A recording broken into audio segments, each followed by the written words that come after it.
Dr. Hovind taught science for 15 years. Then he got his PhD in education. He's always had a love for teaching. But one thing that he's discovered is that in many of the science textbooks across America today, there are some fallacies, some false information being presented. Why is this information in the science textbooks?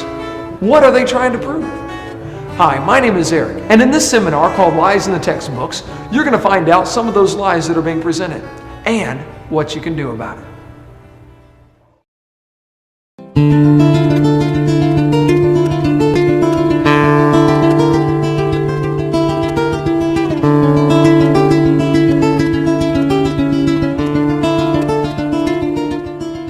Well, welcome to our seminar on Lies in the Textbooks. My name is Kent Hovind. I taught high school science for 15 years. And now since 1989, I've been doing seminars on creation, evolution, and dinosaurs. And our goal is to strengthen your faith in God's Word. Now, this is not my wife. That's just a picture of her. We live in Pensacola, Florida. Been there 16 years. Have 3 children, 1 of each. And I got them all married and the dog died. Praise God, so I'm home free. And as we mentioned earlier, we have 4 grandkids so far, and that's God's reward for not killing your own kids when you thought about it.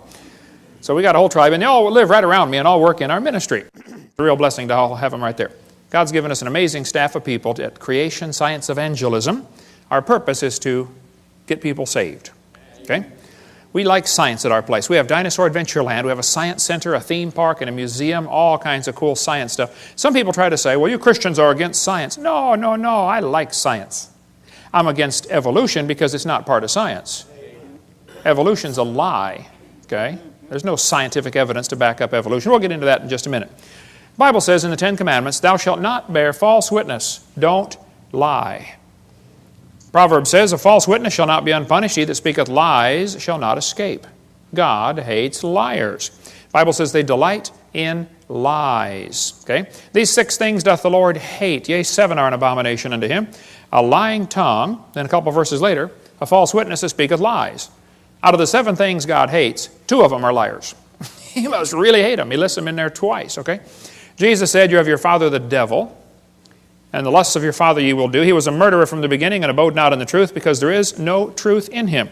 When he speaketh a lie, he speaketh of his own, for he's a liar and the father of it.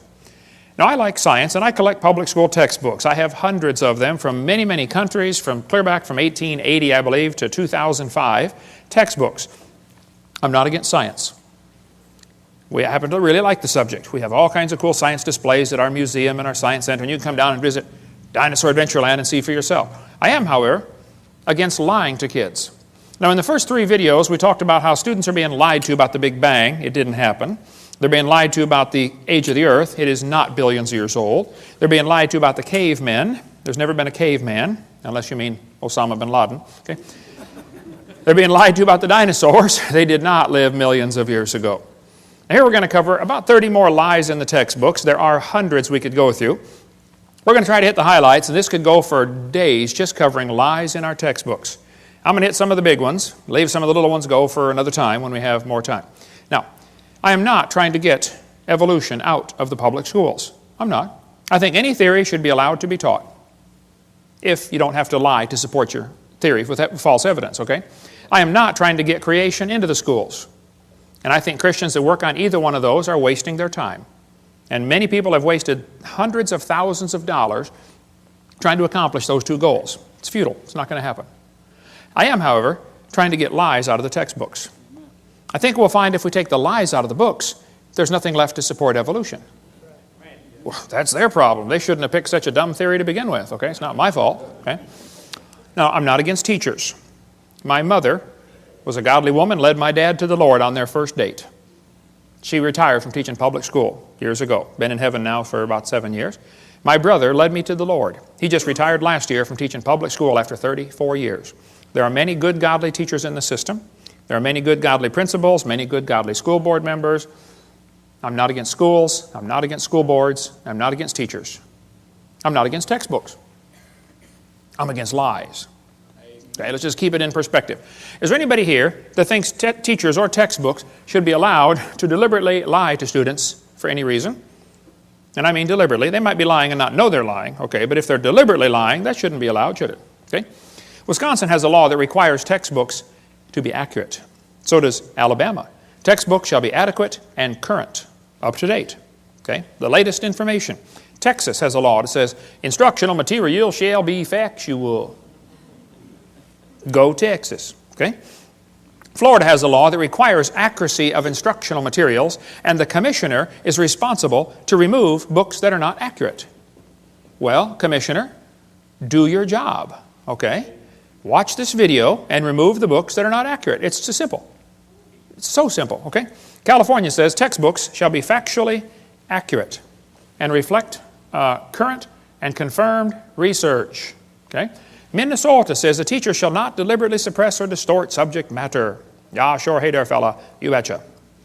The problem is, none of those states enforce their own laws. I don't know if Tennessee here has a law that requires textbook accuracy. They ought to if they don't have one. If you don't have one, pass one. This is a textbook from about 100 years ago. It says, God created the heavens and the earth in 6 days. Prayer is a duty, but it's vain to pray without a sincere desire of heart. God governs the world in infinite wisdom. You believe that's a public school textbook? Well, here's one today. Evolution is fact, not theory. Birds arose from non-birds and humans from non-humans. No person who pretends to any understanding of the natural world can deny these facts. Wow, something's changed. Actually, I was at Chickasaw, Oklahoma a couple of weeks ago. It was supposed to be a debate, but none of the professors would debate me. So they scheduled an evolution seminar 2 days after I was gone. They let me come speak on creation. The student group got me in there. Here's a poster they put up right next to my poster. The poster was inviting people to come to the evolution seminar. Interested in evolution? Well, come on down. Evolution lecture with Dr. Mather and Dr. Ray. It says, hear both sides of the issue.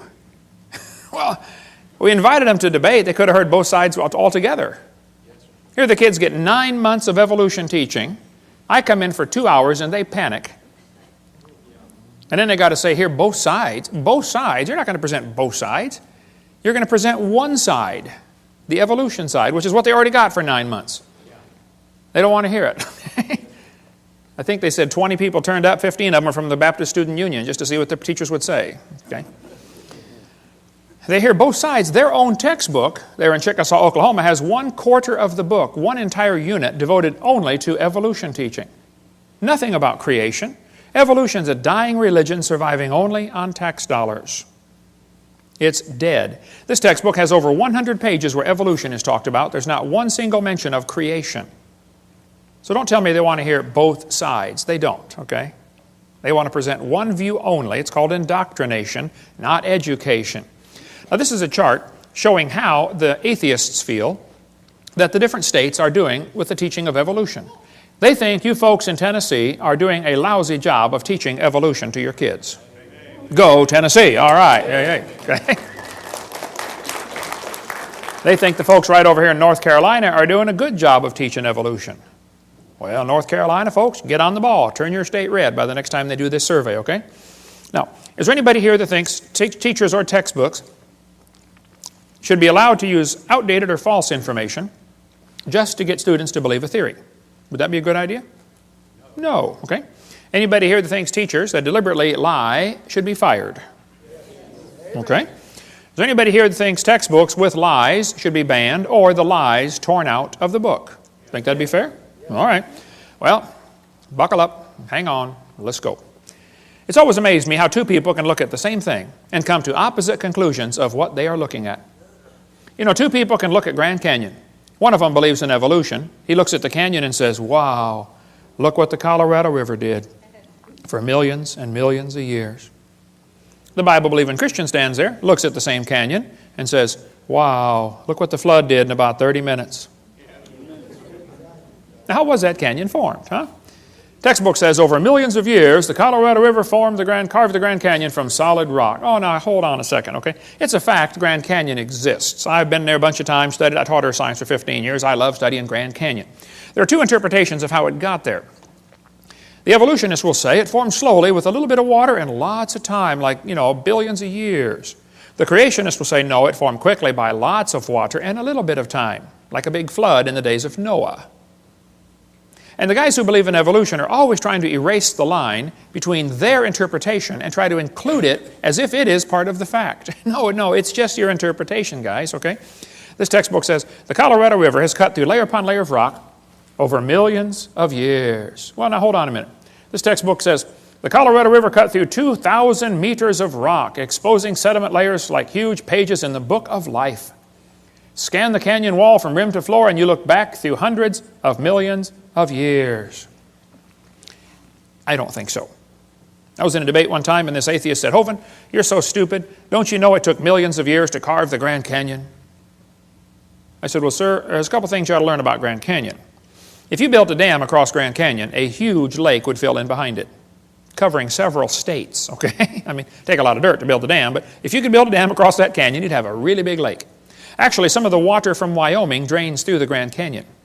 It has a huge drainage pattern. There's a picture of it, satellite false color image. You can see Grand Canyon right there, a big gash right across a ridge in the mountains. You folks in Tennessee know what a ridge is. Not really a mountain, just a big long ridge, okay? I've flown by and taken lots of pictures. I asked the pilot one time, I said, man, are we going near Grand Canyon? He said, yeah, about 100 miles.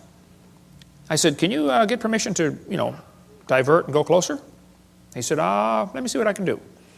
He got permission, and we flew right over the top of the canyon. I'm taking pictures like crazy, Love studying Grand Canyon. Actually, it's a bunch of useless real estate. I mean, what would you do with it if you had it, You can look at it and then go home. That's about it. But, I mean, you can't plow it, that's for sure, and you don't want your cows playing out there. But I said to this professor, I said, sir, there's a couple things to consider about this canyon. I said, these two red lines indicate what's called the snow line, okay? Between those two red lines is a ridge that gets about 6,900 to 8,500 feet above sea level. Now, the river enters the canyon at the far right over there at 2,800 foot elevation. The river flows downhill for 270 miles. Comes out the other side. If you look at it from a side view, a schematic view, it'll look like this. The river comes in 2,800 foot elevation. The ground rises up while the river goes down for 270 miles. I said, now, sir, there's a few things you ought to consider about this canyon. I said, did you know the top of Grand Canyon is higher than the bottom? He said, obviously. I said, sir, did you know the river only runs through the bottom? He said, well, yeah. I said, sir, did you know the top is higher than where the river enters the canyon by over 4,000 feet? He got a dazed look on his face like a calf looking at a new gate. I said, sir, did you know rivers don't flow uphill in Tennessee? There's no delta. Where's the mud that washed out of Grand Canyon? Nobody has a clue, okay? That river did not make that canyon. Grand Canyon's a washed out spillway. There used to be two big lakes, Grand Lake and Hopi Lake. The lakes are long gone, but the beaches are still there. You can still see the beach line. They got too full and went over the top and washed out that canyon in a hurry. Any farmer that's ever built a dam to hold water for his cows will tell you, once the water goes over the top of the dam, it's all over with. That's why they guard the levee like crazy during flood seasons, don't they? Get out there with sandbags. You don't want it to even get started. It's gone in a flash, okay? This river flows down this way. Obviously, it started at the top. Must have been a big lake backed up there, too. Even El Paso, Texas is called El Paso because it's the pass, okay? I bet there used to be a big lake backed up behind El Paso that dried up and left the white sands of New Mexico behind. That's another long, interesting story. But if you look at Grand Canyon, it's pretty obvious it's a washed-out spillway, okay? Almost all rivers around the world come together at what's called acute angles, less than 90 degrees. I mean, the rivers merge and keep going the same, general direction. If you look at Grand Canyon, the rivers on the lower left are indeed merging at acute angles, less than 90 degrees. But if you look at the upper right, the rivers are flowing backwards. Why would they do that? The rivers run backwards, hit the main channel, turn around, and come back out the other way. It's called a barbed canyon. There aren't many places like this on the planet. Well, this is evidence that a lake is draining, and as the water's running off the spillway backwards into the channel, it turns around, off the dam. Water runs off the dam into the low place, turns around and comes back out through the crack, through the breach in the dam. Grand Canyon was not made by the Colorado River over millions of years. That is one of the lies you kids are going to face in your textbook. It's just not geophysically possible for that to happen. Now, are there any farmers or vets in the crowd that might know what this machine is? What is that, brother? That's a calf puller. That's a what? A calf puller. Once in a while, a cow has a hard time having that baby calf, and so they get the calf puller out, tie the cable around the calf's legs, and jack the calf out of the cow. You get a few tons of pressure on there, calf comes right out, no problem. Well, one day, this farmer was out pulling a calf. It was a breech birth. The back feet are coming out first. That's not good, but it happens once in a while.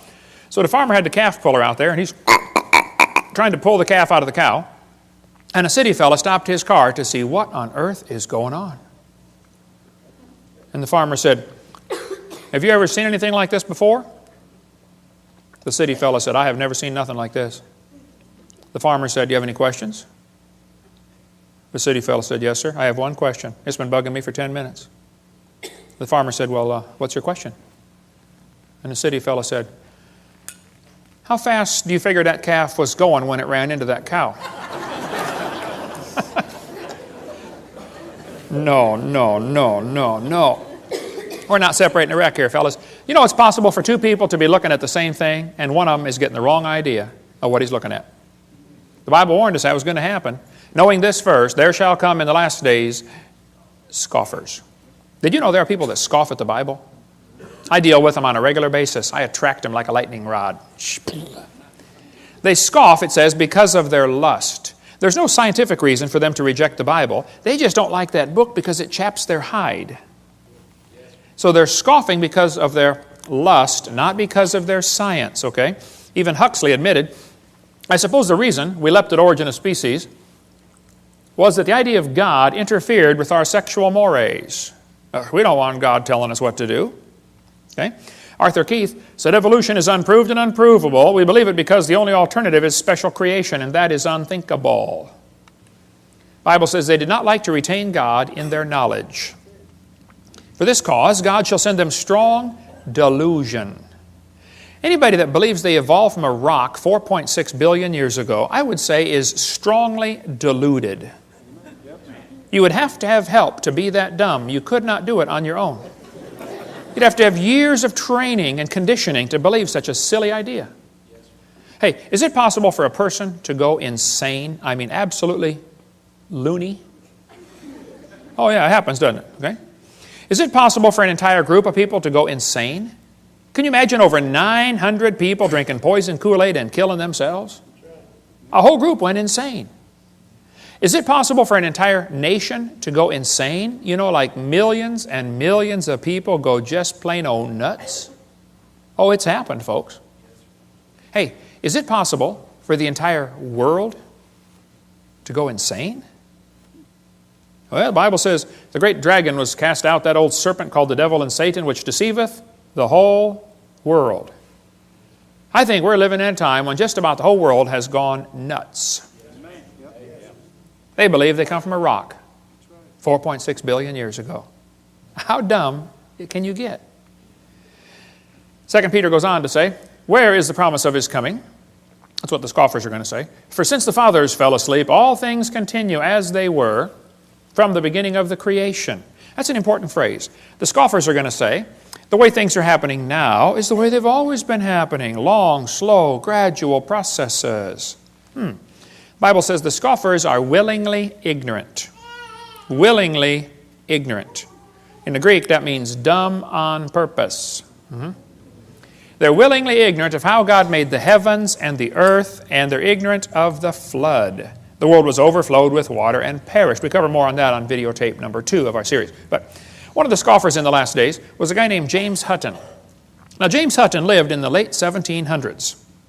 James wrote a book and said the earth is millions of years old. You need to understand, in the late 1700s, most people believed the Bible, or at least they were strongly influenced by Christianity, and everybody thought the earth was about 6,000 years old. That was the common teaching of the day. Okay? They taught the kids in the public school, God created the world in 6 days, like we saw earlier. But this was also a time of many revolutions. We had the American Revolution, the French Revolution, the Polish, the Spanish, the German. Every country is just about revolting against the idea of a king and establishing a democracy. So they threw off monarchy, and this is known as the age of anti-monarchy. So the Bible says to honor the king, and some people thought the Bible was an obstacle to their political objectives, and they wanted to discredit the Bible. Keep in mind, this all happened in the early 1800s and late 1700s. So back when everybody thought the earth was a few thousand years old, James Hutton came along and said, oh no, it's lots older than that. And it got here by uniformitarianism. Ooh, kids, big word, bold print. That'll be on the test. They always are, okay? Uniformitarianism means the present is the key to the past. No, James, I think the Bible's the only perfect key to the past. But during this time frame, the Christians, instead of fighting against this new teaching of millions of years, they swallowed it. The Christians accepted the idea of a gap theory or day-age theory or progressive creation. They just accepted millions of years right into the Bible when it's obvious to anybody with half a brain and one eye reading the Bible that it does not teach the earth is millions of years old. That's not what it says. So the Christians did not put up an effective defense, an effective resistance to this teaching, and they allowed the church to believe all this. And then when evolution came out, 1859 became popular with Darwin's book, well, the Christians just accepted that too. Boy, what a tragedy. That book covers the great turning point in history, if you like the history of stuff. Well, James Hutton's book that he wrote had a real strong influence on a young lawyer from Scotland named Charles Lyell. Charles Lyell, the lawyer, hated the Bible. Somebody calculated one time that if all the lawyers in the world were laid end to end around the equator, we would all be better off. Charles Lyell, in 1830, wrote this book right here, Principles of Geology. I've got it here on the table. You can come take a look at it. It's all marked up. In this book, you can see his hatred for the Bible kind of ooze off every page. He kept calling it ancient doctrines. He said, oh, you have a scriptural authority. He was mocking them, okay? He called it a religious prejudice. He said, men of superior talent, he's talking about himself, who thought for themselves and were not blinded by authority, he used every opportunity he could find to mock the Scriptures. And kids, you won't have to go to college very far before you're going to run into a professor that has this mocking attitude toward God's Word. How many of you had one when you went through school? Seems like their whole goal in life is to destroy your faith. I had a bunch of them when I went to school. They just wanted to destroy your confidence. Well, Charles said his goal was to free the science from Moses. What do you suppose he meant by that? Well, before Charles Lyell wrote his book, everybody looked at the geology, looked at Grand Canyon and said, wow, look what the flood did. He didn't like people interpreting Earth's history in light of the Bible. He wanted them to interpret Earth's history in terms of millions of years. Lyell is the primary guy responsible for inventing what today is known as the geologic column. How many have ever heard of the geologic column before? They divided the earth up into layers and gave them names, you know. Cenozoic, Mesozoic, Paleozoic, Archaeozoic, all that kind of stuff. Maybe you saw the movie Jurassic Park, named after the Jurassic layer, okay? Each layer of rock was given a name and an age and an index fossil. Now keep in mind, all this was done in 1830 before there ever was a carbon dating, potassium-argon dating, rubidium-strontium dating, lead-208, lead-206, uranium-235, uranium-238. None of those had even been thought of. So they didn't determine these great ages by any radiometric decay method. They just picked the numbers out of the clear blue sky. It's a fact the earth has many layers of sedimentary rock. That is just a fact. You can see them all over Tennessee here. How'd they get there? Well, there are two interpretations. One group says the layers formed slowly over millions of years. The other group says, no, these layers are all from the flood in the days of Noah. And again, they're always trying to erase that line between the two and make their interpretation become part of the fact. And it's just not, okay? It's just their interpretation, that's all. The geologic column is actually the Bible for the evolutionist. The only place you'll ever find it is in the textbooks. It doesn't exist. This guy admits it. He said, if there were a column of sediments, unfortunately no such column exists. Did you know there is no geologic column? If there was, it'd be 100 miles thick. It doesn't exist. It's one of the lies in the textbooks. And actually, all of evolution is based on this lie right here. This is one of the most serious ones, in my opinion. It's true the earth has layers. That's not the question. Okay? How did they get there, though? I mean, if that layer sat there for 10 million years waiting for the next one, don't you think it's going to rain once in a while in 10 million years? Why are there no erosion marks between the layers? Why are they stacked on top of each other just like a stack of pancakes? And by the way, why are there no soil layers between the rock layers? I mean, soil builds up on top of rock. Don't you think there'd be some soil built up once in a while? Look, if you get a jar of dirt and rocks and gravel and sand and mud and shake it up and set it down, it settles into layers for you in a few minutes. Doesn't take long. How many seen those things you buy at the mall with two pieces of glass and different colored sand in between? You know, you flip it over and it makes all kinds of layers just in a few seconds. It doesn't take long. I was preaching years ago in Union Center, South Dakota. Now, Union Center is right there. It's not even on the map.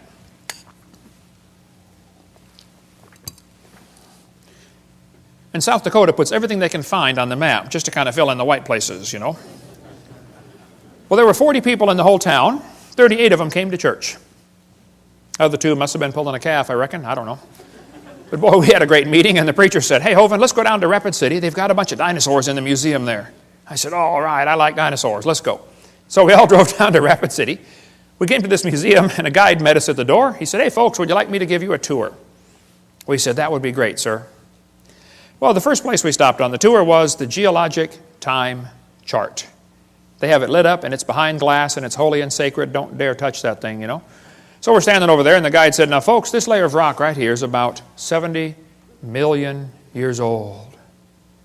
And it's so cool because they always get that sanctimonious tone in their voice, you know. 70 million years old.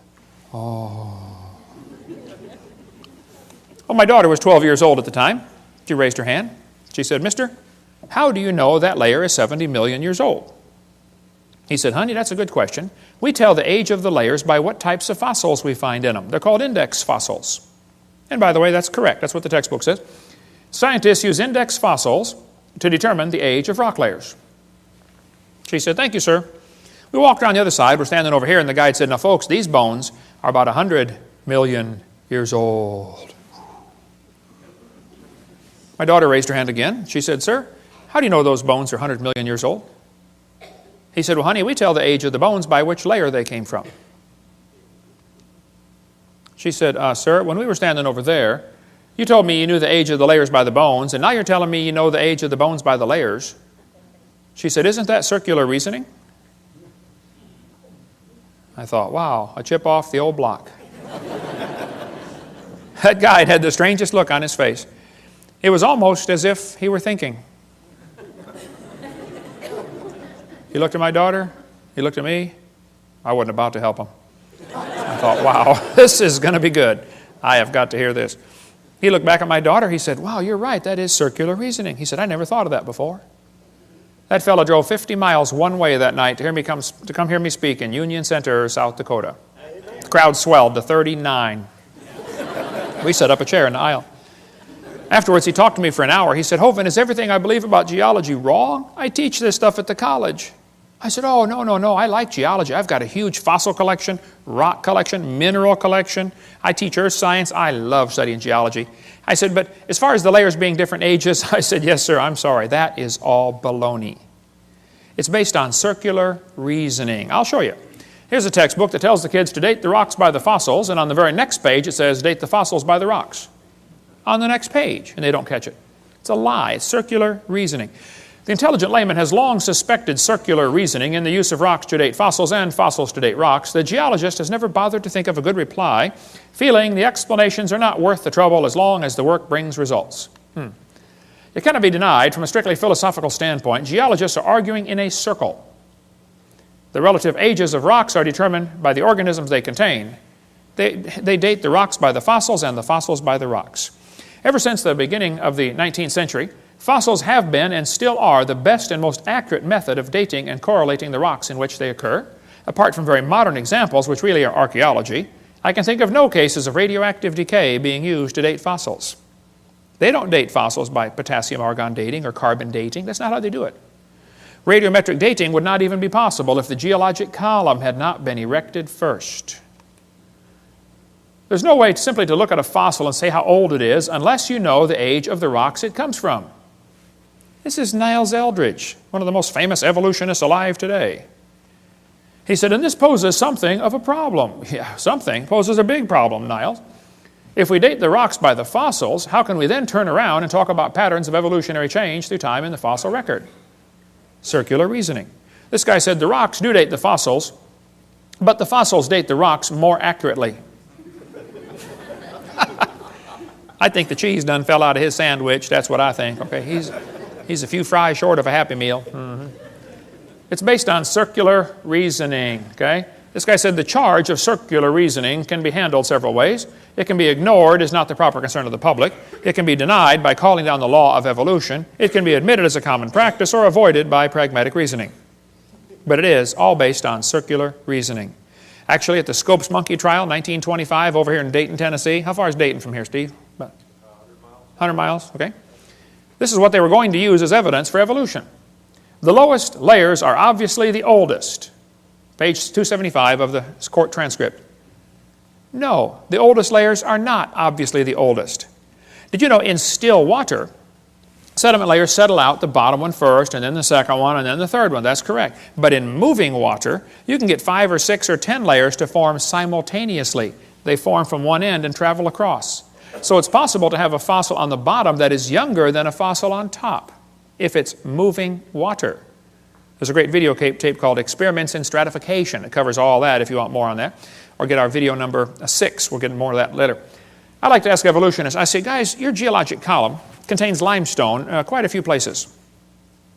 If I handed you a piece of limestone, how would you know if it's 100 million year old Jurassic limestone or 600 million year old Cambrian limestone? I mean, exactly what's the difference? They'd say, well, the only way to tell the difference is by the index fossils. That's precisely my point. They date the layers by the fossils. This textbook shows the kids a trilobite, and it says, boys and girls, trilobites make good index fossils. If a trilobite is found in a rock layer, the rock layer probably formed 500 to 600 million years ago. I don't think so. Somebody found a human shoe print where the guy with a shoe on had stepped on and smashed a trilobite. They asked evolutionists all over, how on earth could a human step on a trilobite? If trilobites lived 500 million years ago and man didn't get here till, 3 million years ago and they didn't start wearing shoes till 10,000 years ago, how could a human step on a trilobite? One atheist said, well, it's obviously. The only answer would be that aliens visited the planet 500 million years ago. Oh, them aliens will do it every time. Another guy said, well, maybe there was a large trilobite shaped like a shoe that fell on a small one. Now, there are some big trilobites, okay, but I don't think they're shaped like a shoe. Actually, the trilobite has the most complicated eyeball ever. Trilobite eyes are unbelievable. And this is one of the first creatures to evolve, and it already has the most complex eye, just the eye is one of the most complex features you could have. Now, trilobites are not index fossils for anything, okay? There are all kinds of different types of trilobites, and there probably are some still alive today. Certainly the Baltic isopod is still alive. A guy sent me a couple weeks ago, about a couple months ago, I guess, a whole jar full of trilobites from the Prudhoe Bay water treatment plant up there for the oil factory they've got, oil refining rig. When they arrived in Pensacola, Florida, they were still alive in the jar. But I don't know how to keep a trilobite alive. I mean, you give it mouth to what? Some resuscitation, but they all died, but we got them in our museum there. Somebody just sent me a large one that they got down in the Caribbean, about this big. It's in our museum, and it was frozen. They said, yeah, I pulled it off the rock myself down in the Caribbean, still alive. They call it some kind of roach. Roach, it looks like a big trilobite. This textbook shows the kids a graptolite. It says, boys and girls, this is 410 million years old. I don't think so. Graptolites were found still alive in the South Pacific 10 years ago. So if you find graptolite, you can't use that as an index fossil for any age rock, okay? They tell the kids in school the lobe-finned fish is the index fossil for Devonian, 325 million years old. See that short leg, boys and girls? He's got a little bitty leg and then the fin. See, that proves he's evolving from a leg to a fin. No, that's a lie. The lobe-finned fish are still alive today. They're swimming around the Indian Ocean. And when they caught the first one in 1938, the scientists looked at it and said, wow, would you look at that? They survived for 325 million years. It never dawned on them once to question the geologic column. That thought never crossed their brain. You don't question the geologic column. It is holy and sacred. You just have to say it survived for 325 million years. It's in the textbooks today. And they still say it's the index fossil for 325 million year old rock, even though they know they're swimming around the ocean. How can they be that dumb? This lady wrote a book about it, A Fish Caught in Time. She says, boys and girls, this is our own great uncle, 40 million times removed. She does look a little fishy, kind of around the gills there. Okay. You're going to be told that dinosaurs are index fossils for the Jurassic period, 70 million, or Cretaceous, 70 million years ago. That's baloney. Dinosaur bones were found here recently that had blood cells still in them. How long are the blood cells going to last? Here's soft tissue found with dinosaur bones, still flexible, soft tissue in March of 2005. Here's fossilized human hands found in the same rock strata as dinosaur bones. Now, they tell you the layers are different ages. That's simply baloney, okay? Now, Charlie Darwin didn't like round numbers, so he said the Wealdian deposits are 306,662,400 years old. Oh, how could he possibly know such a thing, okay? All over the world, petrified trees are found standing up, connecting these different rock layers. Petrified trees standing up. Now, how long does a dead tree stand up around here before it falls down? 5 years, maybe 10 years? 5 million? Oh, no, not 5 million, that's for sure, right? But yet petrified trees in the vertical position are found all over the planet. I'll just flash through some pictures real quick here. There are all kinds of petrified trees found standing up. And they're running through multiple layers, and the kids are being taught the layers are different ages, and yet here's one tree connecting them all. I'm having a hard time believing these layers are different ages. That's what I'm having. Central Alabama's got a large coal mine with a whole bunch of petrified trees standing up running through 2 seams of coal, the Blue Creek and the Mary Lee. Now they're going to tell you in school, for coal to form, a forest has to grow, and then it all falls over and turns into a swamp, and then it gets buried, and then new mud washes in on top, and the coal slowly forms from the forest that was buried. And then thousands of years later, another forest grows on top, and a whole new layer of coal formed. So if you find 2 layers of coal, oh, that took thousands of years. That's what they'll tell you in school. That's simply baloney. We'll cover more on coal formation on video 6, but if you look at the samples of trees found in this coal mine, you look at sample A, B, C, D, E, F, G, I mean, any freshman law student could tell you, hey folks, I think I can prove these 2 coal formations formed at the same time, very quickly. Within a few weeks or months of each other, that's for sure. Probably during the flood in the days of Noah. We'll cover more on that on video 6. In Cookeville, Tennessee, how far is Cookeville from here? 100 miles? What's that? 150 miles. In Cookeville, Tennessee, there's a coal mine with petrified trees standing, running. Here's coal at the bottom. The tree is coalified at the bottom, petrified in the middle, and coalified on top, where it went through a second coal seam. Same tree. By the way, why are coal seams generally found on top of layers of rock or clay? Wouldn't be a pretty poor place to grow a forest? Ought to be on top of soil, don't you think? Yeah. Polystrate fossils are found all over the world. In Joggins, Nova Scotia, there are dozens of petrified trees standing up, connecting different rock layers. Scientists go up there and look at them and just say, wow, that's curious. No, it's more than curious. It's devastating to your teaching that the layers are different ages. There's a brochure you can get from our bookstore. It's $2. It's got 30-some color pictures of petrified trees in the vertical position. Occasionally, the petrified trees are found upside down, running through many rock layers. Now we really got a problem. I've thought about this till my brain hurts. The evolutionists have 2 ways to solve this. They can say, well, Hovind, the trees stood upright for millions of years while the layers formed around them. Or the trees grew through hundreds of feet of solid rock looking for sunlight. There's a third way to look at it. Maybe they were all buried in a big flood. How fast was that calf going? Keep that thought in mind, okay? Mount St. Helens blew thousands of trees into Spirit Lake. Lots of those trees are stuck in the mud at the bottom of Spirit Lake. They're going to petrify in the standing position. More on video 6 about that. It doesn't take long for things to petrify. Here's petrified firewood. The guy chopped on it before it turned to stone. Here's mummified dog stuck in a tree. Turned to stone. They chased a coon up the tree apparently and got stuck. They named it Stucky. What would you call it, okay? Here's petrified cowboy boot with the cowboy's legs still in it. The boot was made in 1950 and the leg is turned to stone. Here's petrified fish giving birth. It does not take millions of years to give birth. Praise God, okay? Here's a petrified hat. Petrified pickle found in a jar. The guy sent me the jar and pickle. He said, Brother Hovind, I found this in Montana in an old home. The house was junk. The roof was gone. The house was falling apart. But he said, you want a petrified pickle for your museum? I said, of course. Who in their right mind would not want a petrified pickle, Come on down to Pensacola, Dinosaur Adventureland, and see the petrified pickle. Here's petrified sacks of flour found in a flour mill that flooded in 1910 in Eureka Springs, Arkansas. Here's petrified toadstool.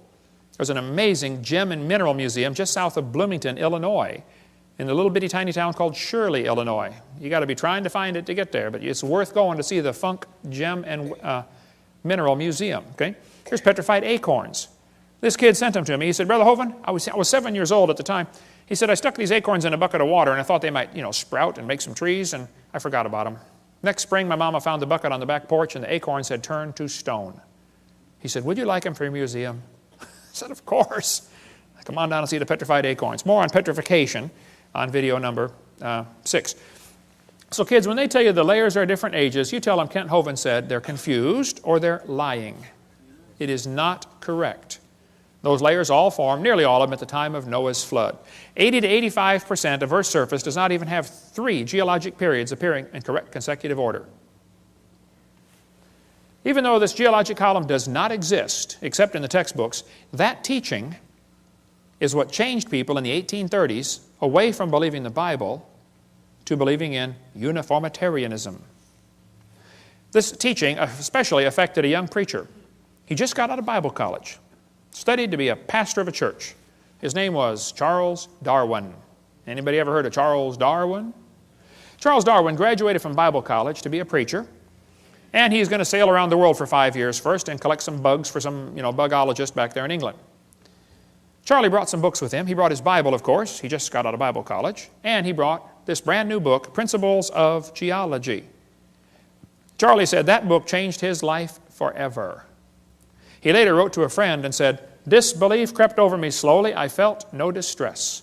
He slowly lost his faith in the Bible. As Darwin sailed around the world, he stopped off at the Galapagos Islands. Here on those islands, he noticed there were 14 different varieties of finches. Little tiny bird with a little tiny beak. But the beak shapes were different.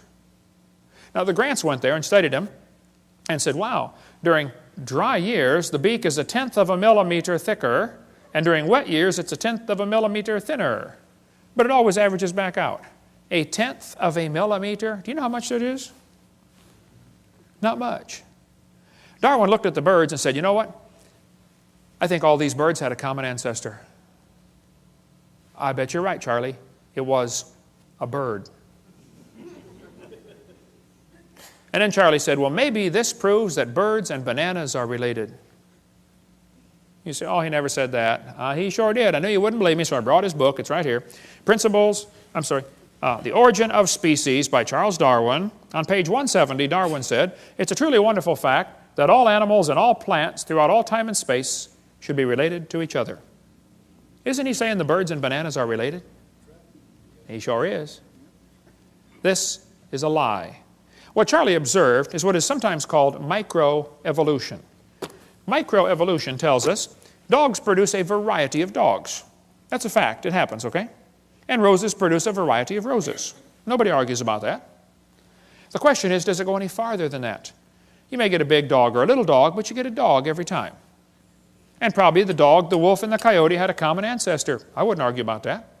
We did the test this morning. Had a 5-year-old girl.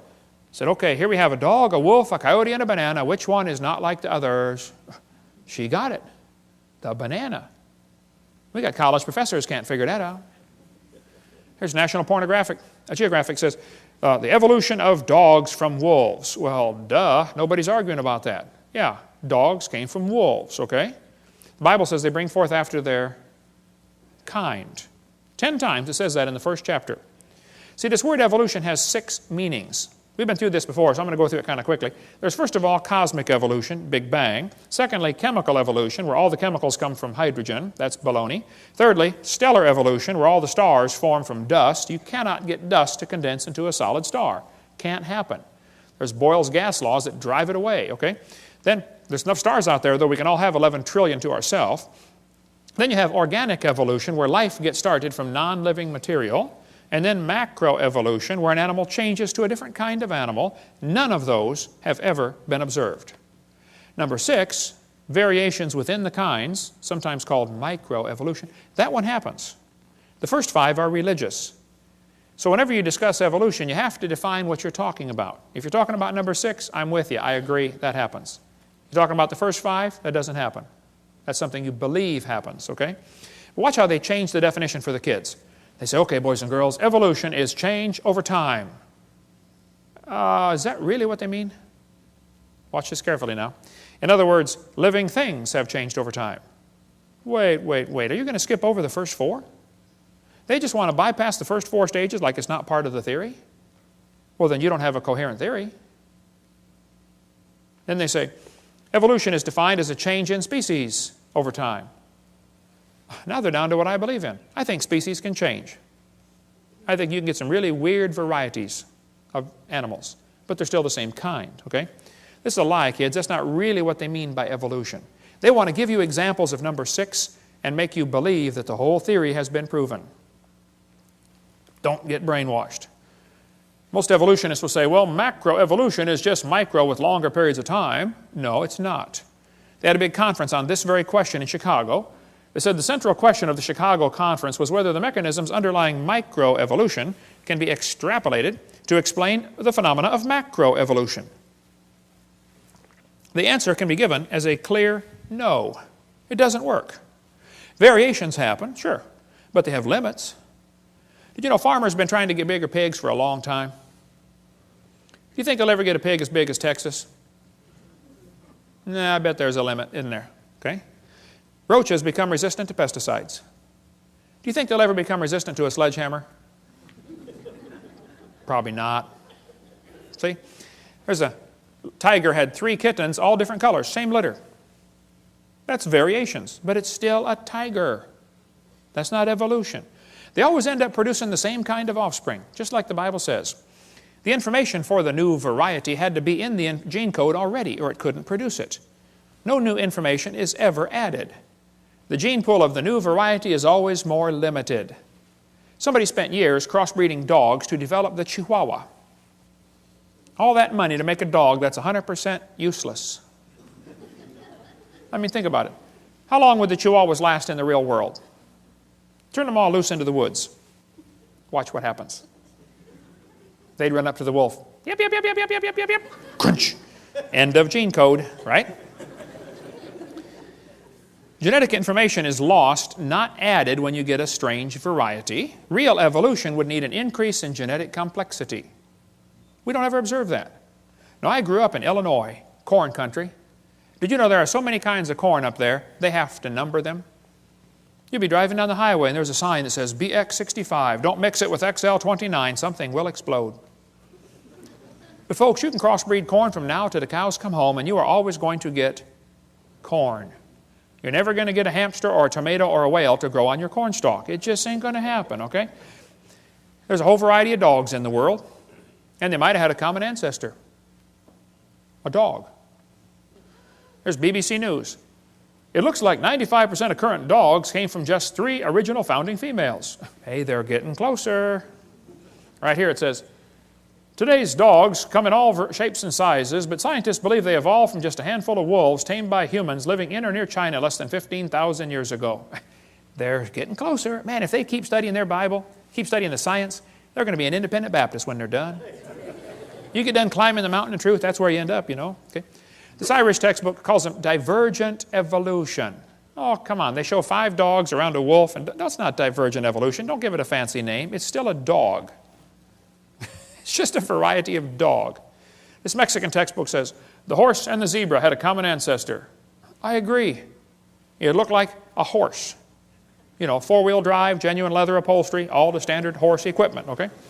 They got little tiny horses today. We had the world's smallest horse come visit our dinosaur adventure land. Talk about useless. I mean, you know, you can't ride it. Well, my granddaughter could, but it won't bark, you know. What do you do with a horse like that? You know, horses, zebras, and asses can all be crossbred. They have competition in California. Who can get the weirdest animal? They get zorses, zonkies, zeonies, zedonks, zebras, and shebras. Here's a zebra who forgot to put his PJs on. Here's a herd of zebroids running around.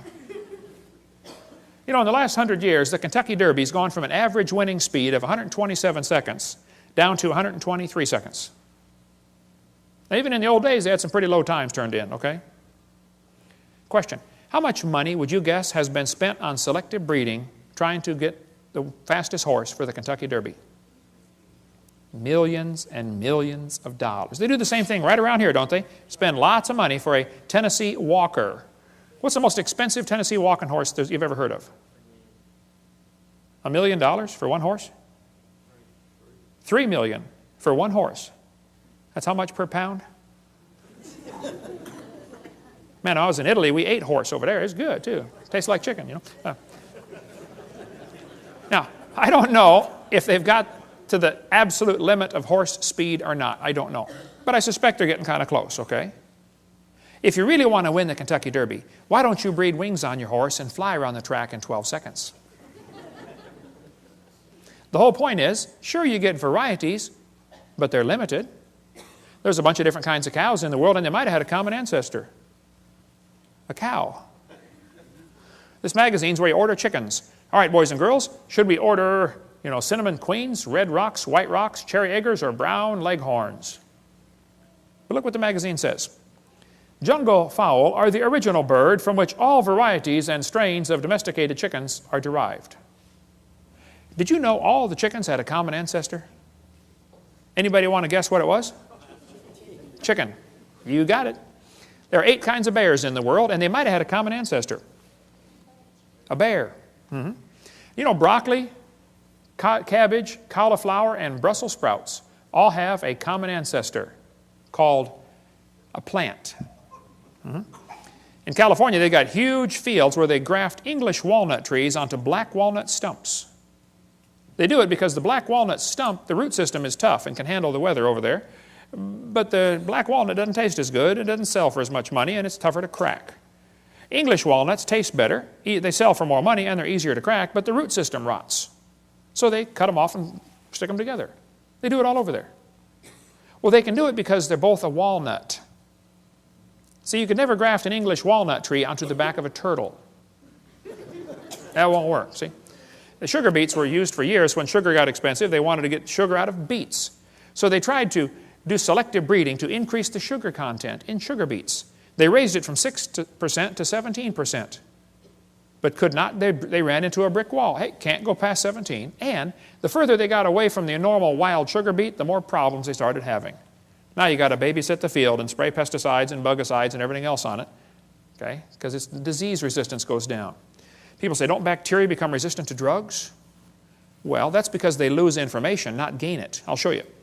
Dr. Spettner points out, this is based on a misunderstanding, for the mutations that cause antibiotic resistance still involve information loss. For example, to destroy a bacterium, the antibiotic streptomycin attaches to part of a bacterial cell called ribosomes. Mutations sometimes cause a structural deformity in ribosomes. Since the antibiotic cannot connect with the misshapen ribosome, the bacterium is resistant. Even though this mutation turns out to be beneficial for the moment, it still constitutes a loss of information, not a gain. No evolution has taken place. The bacteria are not stronger. In fact, under normal conditions with no antibiotic present, they are weaker than their non-mutated cousins. I'll give you an example. Suppose somebody's coming through town and they're handcuffing everybody, taking them off to jail, and then they're going to kill them. But you don't have any arms, so they can't handcuff you. Ha. Is that a beneficial mutation to not have arms? Well, yeah, for the moment, okay. But in long term, it's not beneficial, okay? And so all the examples they ever point to are bacteria becoming resistant to drugs. That's a loss of information, not a gain. The Bible is correct. They bring forth after their kind. James Hutton wrote a book in 1795, and people began to doubt the earth was 6,000 years old. Charlie Lyell wrote a book in 1830, and people began to doubt the flood, and Charlie Darwin's book made people doubt the Creator. And by the mid-1800s, people were wondering, wow, if God didn't do it, how did we get here? Who's in charge of the world? That led directly to the rise of communism, Marxism, socialism, Nazism. We'll cover that on Seminar Part 5. Politically incorrect, the dangers of this evolution theory. Now, Darwin didn't originate the evolution theory. It was around before him. He just simply made it popular, okay? But Timothy was warned by Paul here in 1 Timothy 6, you be careful about avoiding profane and vain babblings and oppositions of science falsely so called. Evolution is not science. Evolution's a religion in every sense of the word. Hitler said, let me control the textbooks, I'll control the state. Professor Wilson at Harvard University said, as were many persons from Alabama, I was a born-again Christian. When I was 15, I entered the Southern Baptist Church with great fervor and interest in the fundamentalist religion. I left at 17 when I got to the University of Alabama and heard about evolution theory.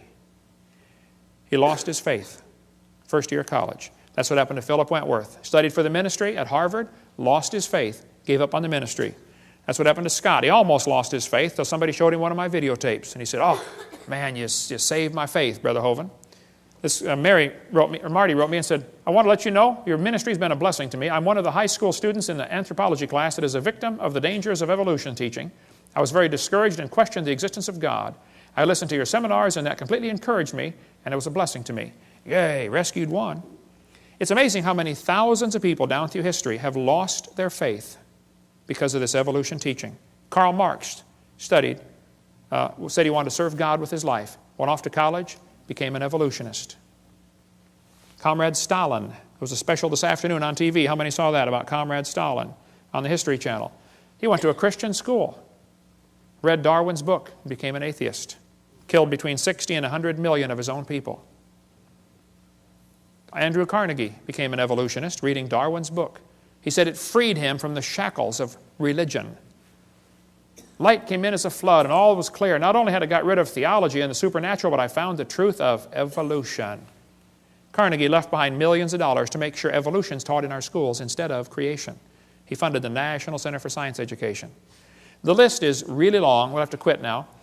But 75% of kids from Christian homes that go to public schools lose their faith after 1 year of college. What's in these textbooks anyway? What are they teaching our kids that's making them lose their faith? Well, we're going to cover some of the lies in the textbooks, some more lies in the textbooks in the next session after the break. Welcome back. This will be our second session of lies in the textbooks. Now again, I'm not against science, I'm not against schools, I'm not against teachers, I'm just against lies. Okay? There is no known evidence to support the evolution theory except things that have been proven wrong a long time ago. If real evidence exists for this evolution theory, I would like to see it. We've been offering $250,000 for real scientific evidence for evolution. We've had that offer for over 10 years. There isn't any. Okay? I'll give you an example. Suppose I had a theory that the moon is made of green cheese. Now that's a dumb theory, I know. But hey, it's okay to have a dumb theory. There are no laws against dumb theories. But then suppose I started teaching my students, hey kids, did you know NASA proved my theory in 1973 when they went there on a secret mission and drilled a hole and found the moon is made of green cheese? Oh no, hold on a minute. It's okay to have a dumb theory. It's not okay to lie about my evidence for my theory, okay? It is worse for me to get paid by tax dollars while I lie about my theory. So I don't mind if they want to have a theory that we came from a rock. That doesn't bother me. It does bother me that they want to lie to the students about their evidence, and it really bothers me that I have to pay their salary while they lie to spread their theory. So here's some of the evidence they use for evolution theory. They say, we have evidence from fossils. I say, guys, you got to be kidding. No fossil counts as evidence for evolution. None. If you find bones in the dirt, all you know is it died. You don't know it had any kids. No fossil could count as evidence for evolution. None. They say we have evidence from structure, from molecular biology, from development. Well, let's talk about a few of these. Evolution is dead. The theory is defunct. There is no evidence to support it. But some of the followers are pretty dedicated, and they're having a hard time letting it go. They'll even lie to you to make you think everything's fine. They say, wow, look at that evolution theory. It's perfectly fine. There's no challenge to evolution. Look, he never looked better. Pulse and heart rate look good. No, I'm sorry. He's a goner, okay? Don't be the last one off the boat. It is sinking. Evolution is based on two faulty assumptions. Number one, they say mutations make something new. That's never been observed. Number two, natural selection makes it survive and take over the population. Evolution is actually a religion of death. In order for evolution to work, one animal evolves a little better than the rest. What must happen to the rest of them to make this thing work? They got to die. Or else the new improved gene is swamped back into the gene code. The question is so simple and profound. Did man bring death into the world like the Bible says? Or did death bring man into the world like evolution says? Somebody is wrong. Textbook says there are mutations, and they are the original source of variation in populations. I agree, mutations happen. no question. But mutations do not produce any evolution. Mutations are scrambling up existing genetic code. They're not making anything new. Here's a 5-legged bull. That's a mutant. There's no new information added. He already had the information on how to make a leg. It just made one in the wrong place, that's all. It's not new information, it is scrambled information. Here's a short-legged sheep. Again, no new information. And by the way, that's not beneficial. He's the first one the wolf is going to catch. Right? Go, boys, go. Here comes the wolf. Brrr. Oh, Herman didn't make it. There's a 2-headed lamb. That's a mutant. It's not beneficial. 2-headed turtle. That's a mutant. Not ninja, but it's mutant. Okay. Now, he's going to freeze first winter because nobody makes a double-neck turtleneck sweater. He's just not going to make it. Now, scrambling up the letters of the word Christmas will get you all sorts of different words. But it will never get you Xerox, zebra, or queen. The letters aren't available. This textbook shows the kids a 4-wing fly, which, by the way, cannot fly. And it says, boys and girls, normal fruit flies have 2 wings. This mutant has 4. This rare mutation, like most mutations, is harmful. Then it says, beneficial mutations are the raw material for natural selection. Now, hold on a minute. Why don't they show us an example of a beneficial mutation? Why did they tell us about the good ones and not show us a picture of a good one? You know why they didn't show a picture of a good mutation? Because nobody's ever seen one. There's never been one beneficial mutation. I said that in a debate one time, and this atheist said, Hovind, you're lying. He said, I can name a beneficial mutation right now. He said, people in Africa that get sickle cell anemia are less likely to get malaria. I said, that's brilliant, sir. That's like saying if you cut off your legs, you can't get athlete's foot. They're both negative, okay? Then they say evolution and natural selection go together. This one says natural selection causes evolution. That's a lie. Natural selection selects.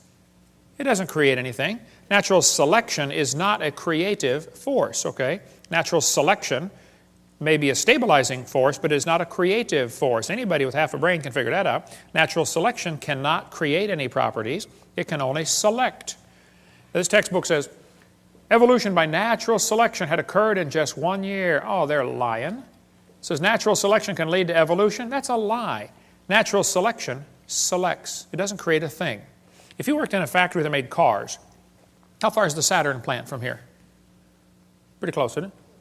How many of you work? Anybody here work in the Saturn plant? Okay. Suppose you worked in quality control. Your job was to check the car when they got done building it, kick the tires, slam the doors, and drive it around. See if it runs.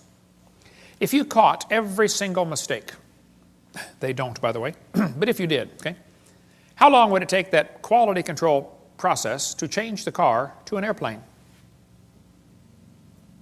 You say, Hovind, quality control can't change it to something else. Oh, I know. Only design engineers can change it. And God's natural selection is a quality control that will never change it to a different animal. It'll just make sure you get a good animal, that's all. They keep talking about survival of the fittest. Well, I agree, but that doesn't explain arrival of the fittest. And even survival of the fittest is pretty shaky. It's what's called a tautology, a sentence that means nothing. I'll show you. If you say, Professor, why did it survive? He'll say, oh, because it's the fittest, survival of the fittest.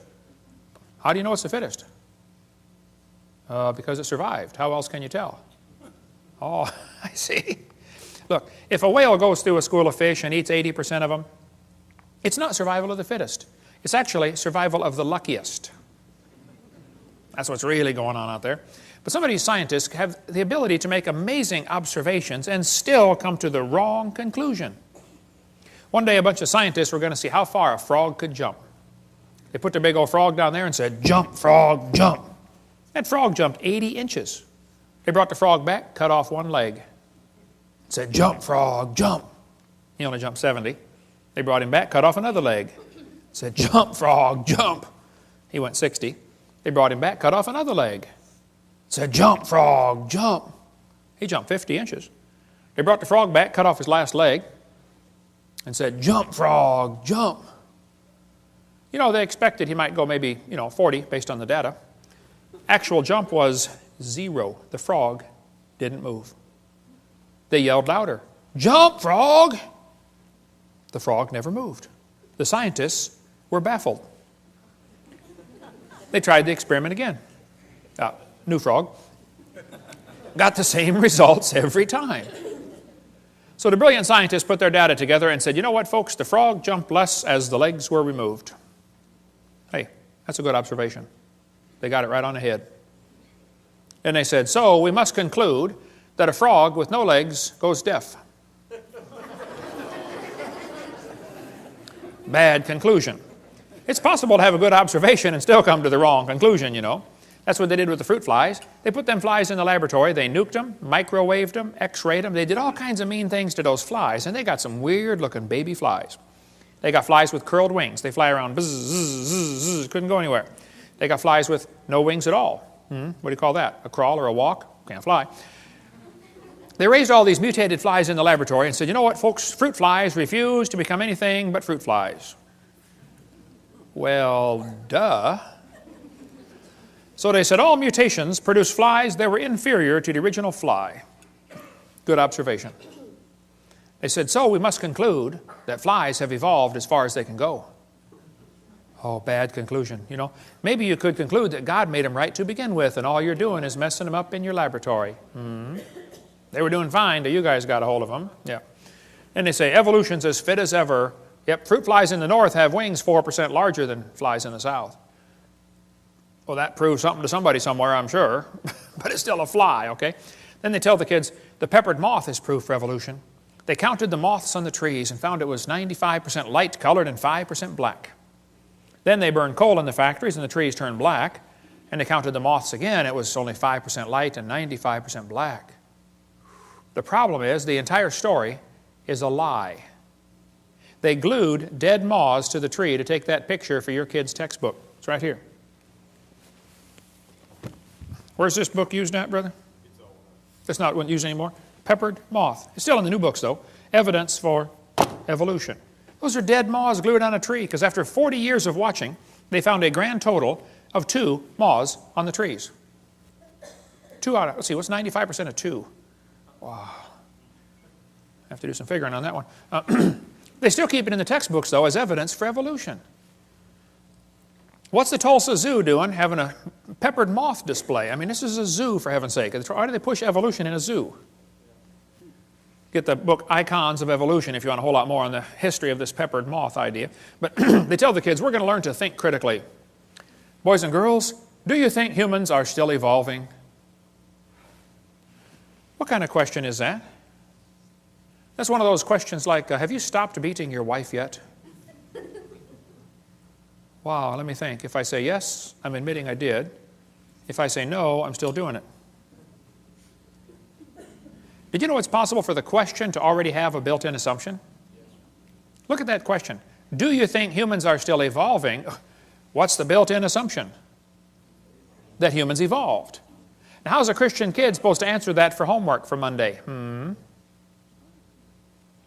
I would say, teacher, this question is poorly written. It assumes evolution has happened when it has not.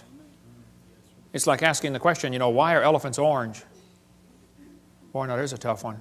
Why are they orange anyway? They're not orange? This is not learning to think critically. This is a Soviet-style indoctrination-type brainwashing question. And when the kid gets done taking this class, he's going to think he knows how to think, but he doesn't. He knows how to be told what to believe, and he never understands how it happened to him. That's not thinking critically.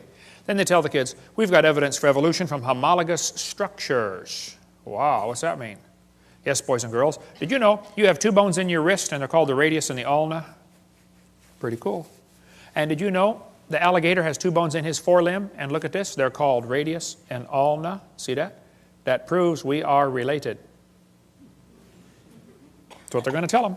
Homologous structures provide evidence that these animals evolved from a common ancestor.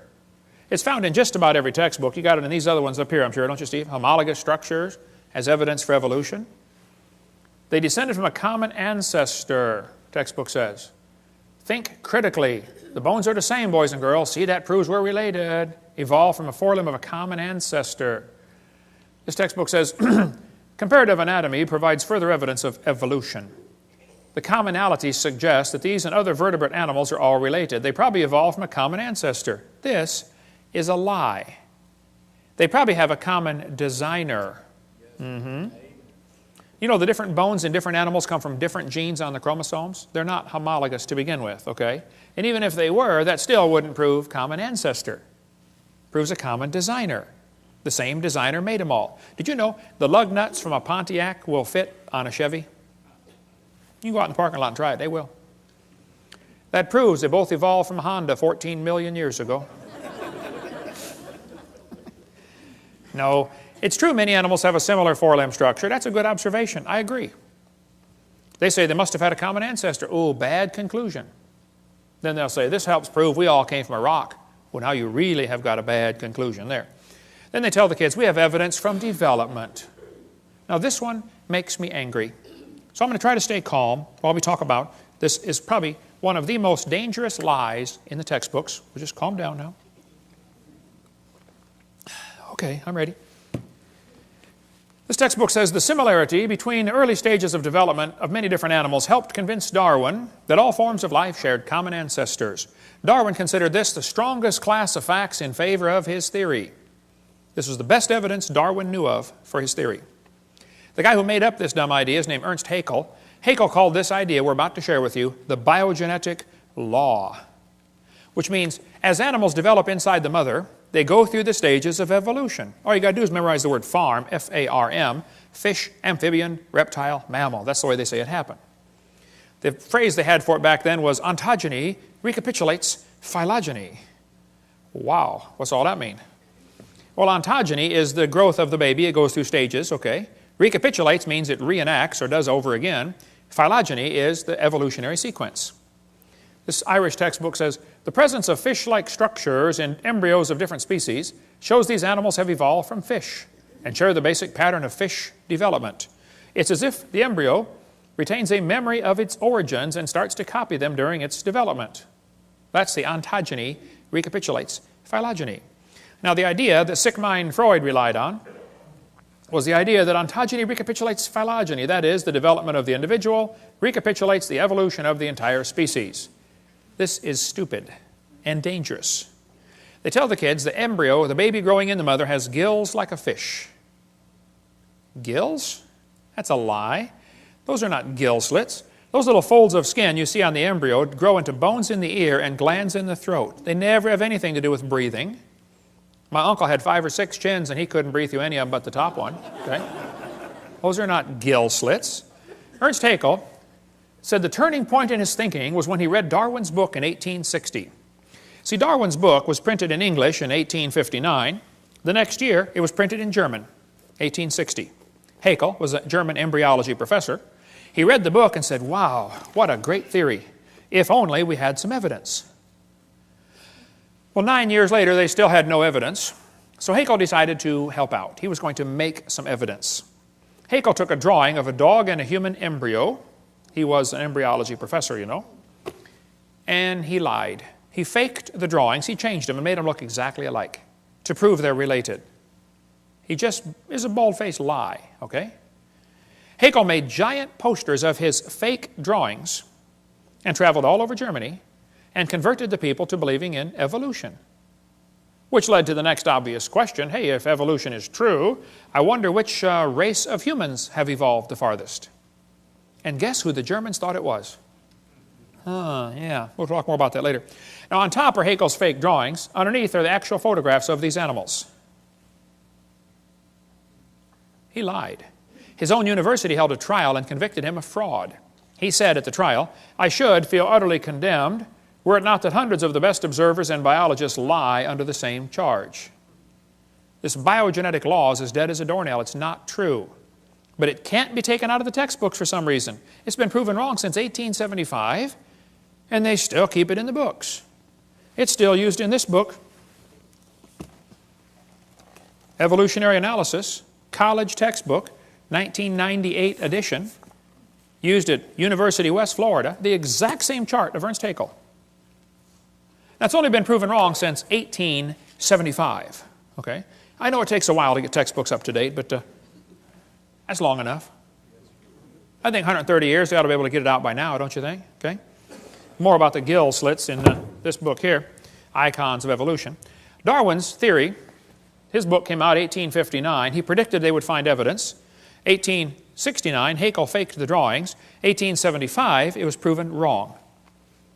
But it's still in textbooks used all over the planet. 2004 textbook, still has it. 2005 textbook, and I pronounced it wrong as Chickasha, not Chickashaw, Chickasha, Oklahoma. I got corrected during the break. Still teaching the baby has gill pouches. Notice, for example, gill pouches, okay? Gill slits on the embryo. They're teaching this in textbooks all over the world. It's only been proven wrong since 1875. Get it out of the book. Tear the page out. I mean, it's a no-brainer. Tear out the page. It's not true. There's a junior high textbook telling them it has embryo has gill slits. This one says, similarly, humans and fish embryos resemble each other because humans and fish share a common ancestor. These similarities provide evidence that these three animals evolved from a common ancestor, tiny gill slits. Gill slits on the human embryo. Gills of fish. Tiny gill pouches, used in college textbooks. There's a 2004 textbook saying it has evidence of evolution is seen in development of embryos. You can't get a high score on SAT or ACT tests unless you lie and say the baby has gill pouches. It's found on every single test we could find. If you don't believe in evolution, you won't score high to get into college, or at least give the evolution answer. Why would they keep this in the textbooks 130 years after it is proven wrong? There's only one answer I can come up with. I'll tell you in a minute. This one shows a 5 to 6 week embryo, and it says by 7 months the fetus looks from the outside like a tiny normal baby, but it's not. It's not a baby at 7 months. Hello, that's a lie. It's a human at conception. 34% of babies born at 5.5 months will survive. One lady had surgery on her baby before it was born. Cut the mother open, cut the uterus open, and the baby's holding the doctor's finger at 5 months along. Let's see. The angel of the Lord said, behold, thou art with fetus. No, I believe he said you're with child, didn't he? Yeah, it's a child before it's born. Yeah. Scott Peterson is accused of murdering his wife and unborn child. Now, Paula Zahn, you hypocrite. Don't you think it's okay to have an abortion, and yet you call it an unborn child? Scott Peterson is found guilty of murdering his wife and son. That's because in California you have to have a double homicide to get the death penalty. So they want it to be a son or a child, but the rest of the time if you want to have an abortion it's okay. Now it's not a child, it's just a fetus. Well, let's get consistent here, folks, okay? Which is it? All right? More about embryology on this one, but why do they keep this in the textbooks? It's very simple. That's the only way to justify abortion. They want you to think it's not human yet. Somebody wants to reduce the population of this planet. And abortion has already done 20% of the entire world's population has been killed by abortion. 1 billion people. Let's see, Hitler killed 6 million, Stalin about 100 million, abortions 1,000 million. That's going to work. We'll cover more on that on video 5. Anna Rosa had her arm chopped off in a botched abortion. She was born anyway. They thought they killed her. Everybody says, oh, that's terrible. What if they would have cut her head off instead? We never would have heard about Anna Rosa. Now, I live in Pensacola. You might have heard of my town. We've had 2 doctors that were doing abortions shot and killed. Several clinics have been blown up or burned down. I did not shoot any doctors, and I did not blow up any clinics, okay? And I don't think Jesus would do it that way. He grew up under Roman control. He didn't go around blowing up tanks and burning down bridges, okay? But when the first doctor got shot, I was preaching in Fort Lauderdale. The next day I flew home, and right in front of me on the airplane were 2 women from NOW, the National Organization for Wild Women. And they were flying up to Pensacola, going to have a big rally and march around town, you know. As we got off the airplane, I noticed on their shirt it had in huge block letters, choice above all. So, being my mild-mannered self, I said, excuse me, ma'am, what does this mean, choice above all? She said, a woman ought to have a right to choose. I said, choose what? She said, choose to have an abortion. It's her body. I said, well, yes, ma'am. If she wants to abort her body, I suppose that's fine. But it looks to me like she wants to abort somebody else's body. When you consider half of them are male, think about it. It's not her body.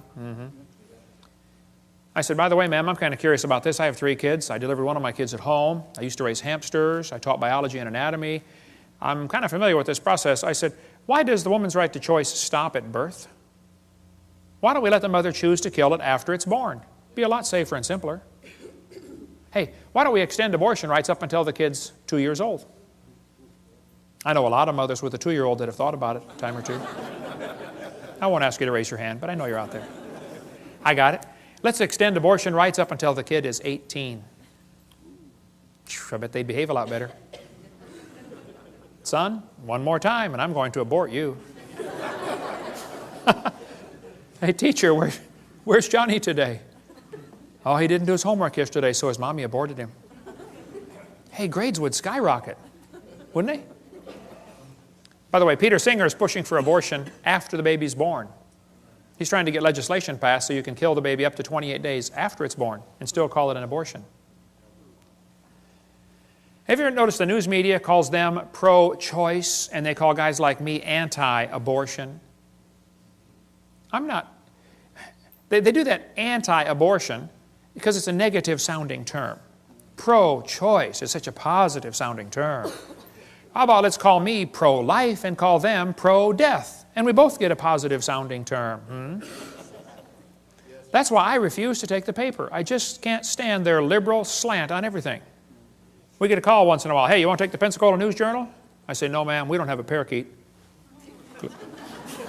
That's what I tell them. See, the media will ignore the wishes of the majority, and they're going to push their liberal agenda. We'll cover more on that on part 5. Well, remember when the kids got shot in Colorado? Right away they jumped on the gun control issue. You know, if kids keep getting shot in our schools, maybe it's time to consider some other issues like should we have public schools? Or maybe should we teach them evolution? That's what did the Columbine shooting. Those kids were real strong believers in evolution. They made a videotape before the shooting. One of the boys said, he doesn't deserve the jaw evolution gave him. Look for his jaw, it won't be on his body. They were strong believers in evolution. They did the shooting on Hitler's birthday on purpose. They shot Isaiah Shoals just because he was black. Eric's t-shirt said, natural selection. And then Rosie O'Donnell said, see, we need more gun control. Rosie, Rosie, Rosie. Blaming guns for Columbine is like blaming spoons for Rosie O'Donnell being fat. It's not the spoon's fault. It's not the gun's fault, okay?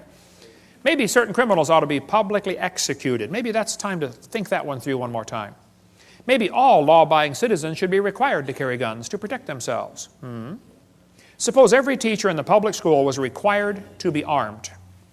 Just suppose. How far down the hallway would those kids have gotten? Somebody sent me this button, proudly unarmed. Would you wear this? What does this say to a criminal? Rob me. Isn't that exactly what it says? Of course. The Founding Fathers gave us the Second Amendment so we could keep and bear arms, and it wasn't so we could go duck hunting. The purpose of the Second Amendment was so we could defend ourselves if the government goes bad. Last-ditch defense against an evil government is an armed citizenry. You ever notice a lot of animals that eat grass have horns? Did you know you don't need horns to eat grass? The purpose of the horns is to explain to the lion, stay off my back. I just want to eat the grass, leave me alone.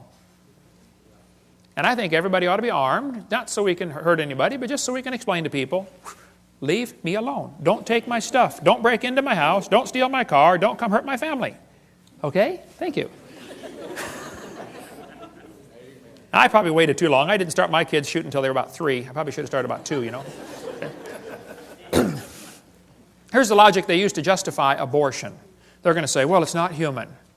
Oh, brother. You're either dumb or you're lying. It's human at conception, okay? They're going to say, well, it's not viable. It can't live on its own. You're not viable yourself stark naked on the North Pole, you know. Can't live on its own. I know kids that are 25 that still come borrow money from Dad. Hey, Dad, can I borrow some money? You ought to be able to live on your own by now, son. They're going to say the child may be unwanted. There's kids that are already born that are unwanted. My parents moved 4 times when I was growing up, but I found them every time. By the way, there's probably 5 people in this room that have had an abortion. Now you listen carefully. God loves you. He can forgive you. It's not the unpardonable sin. God can use you in a powerful way. But don't you go through life justifying it.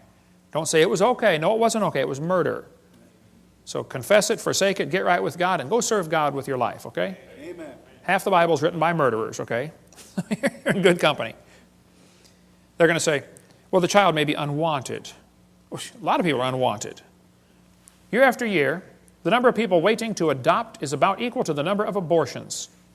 The babies are not unwanted, okay? They're going to say, well, the child may be a financial burden. Show me a kid that's not. Anybody got a kid that's not a financial burden? They're going to say it may be from rape or incest. Well, then you kill the rapist, not the baby. Execute the rapist and adopt out the baby. It's not that complicated. Hey, did you know it's illegal to shoot deer at night with spotlights in just about every state? Is it illegal in Tennessee to shoot deer at night with spotlights? You got to give them a sporting chance, right? Let's give the baby a sporting chance. Pass a law in Tennessee that says if a lady goes to have an abortion, the nurse will have a jar of marbles, and we're going to have a lottery, okay? 1 marble for baby, 1 for mother, and 1 for father. And 1 for doctor. And 1 for governor. And let's put several in there for the past president. And let's really have a choice. Now, if he's not alive, why is he growing? If he's not a human being, what kind of being is he anyway, huh? She says, honk if you're pro-choice. It's easy for her to be pro-choice. She's already been born. I don't know if you ever thought about this, but did you know everybody that ever voted for abortion has already been born? Think that one through. They say, well, abortion's legal. Well, that doesn't make it right. 1936, the German Supreme Court declared Jews in Germany are not persons. By the way, that word person is a very tricky word. You be real careful that you never answer a legal document. They say, are you the person responsible? Oh, no. A person is an artificial corporation. None of you are persons. That's a dangerous word. So is resident. That's a dangerous word. Where's your residence? Oh, I don't have a residence. I have a house. I don't have a residence. It's a legal term. Just watch for those. But 1936, the German Supreme Court said Jews are not persons. That opened the way to allow Hitler to kill the Jews. 6 million, at least, Jews were killed. I read lots of books about Hitler. I've been to Germany a couple times. Hitler said, I have the right to exterminate an inferior race that breed like the vermin. Hitler thought the Jews were an inferior species. He said the Germans are the superior race that deserve to rule the world. Hitler was killing the Jews to make more living space for the Germans. He sought to make the practice of Germany conform to the theory of evolution. Hitler said, if you want these criminals, I'll send them to you on luxury ships. You know, in 1938, the Jews could have been saved, but America refused to take them. Every country but Sweden refused to take the Jews. Hitler's book and his mind was captivated by evolutionary thinking, probably since he was a boy. Evolutionary ideas lie at the basis of all that is worst in Mein Kampf. Hitler thought it was the duty of the strong to trample the weak. In his book, Hitler said, nature does not desire the mating of weaker with stronger individuals, even less does she desire the blending of a higher with a lower race. Who's a higher race, Adolf? He kept talking about the mingling of Aryan blood all through his book. He talked about Aryan races, lower peoples. Well, I found Hitler's hit list. Hitler thought the blonde-haired, blue-eyed Norwegians were close to pure Aryan. Did you get all that? The blonde-haired, blue-eyed Norwegian. Hvordan står det til I dag? Ja, sure you betcha. Ufta, hey there, fella. He thought the Germans were mostly Aryan. The Mediterraneans are slightly Aryan. The Slavics are half Aryan, half ape. Orientals are slightly ape. Black Africans are mostly ape. And Jews are close to pure ape. Hitler killed the Jews to speed up the evolution process. Let's eliminate the inferiors. Anybody know where the Olympics were held in 1936? Berlin. Anybody know who won the most gold medals? Jesse Owens, the black American athlete. Hitler was so angry, he said, it's not fair to make my men race against this animal. Hitler said, "I regard Christianity as the most fatal, seductive lie that ever existed." Well, that's because he thought biological evolution would weed out the religion and be a weapon against religion, because the Bible teaches all nations are of one blood. And if you think you are superior to somebody because of the color of your skin, number one, you're wrong. Number two, you're stupid. Okay? Number three, you're not right with God. Okay? We cover more on the races, and there's no such thing as races. It's just skin colors on video number 7. I stood in the courtroom in Nuremberg where they held the trial years ago. Those guys on trial said, "We did nothing illegal. We were just obeying orders." Yeah, and they were found guilty anyway, weren't they? Because see, there's a higher law than Germany's law. It's called God's law.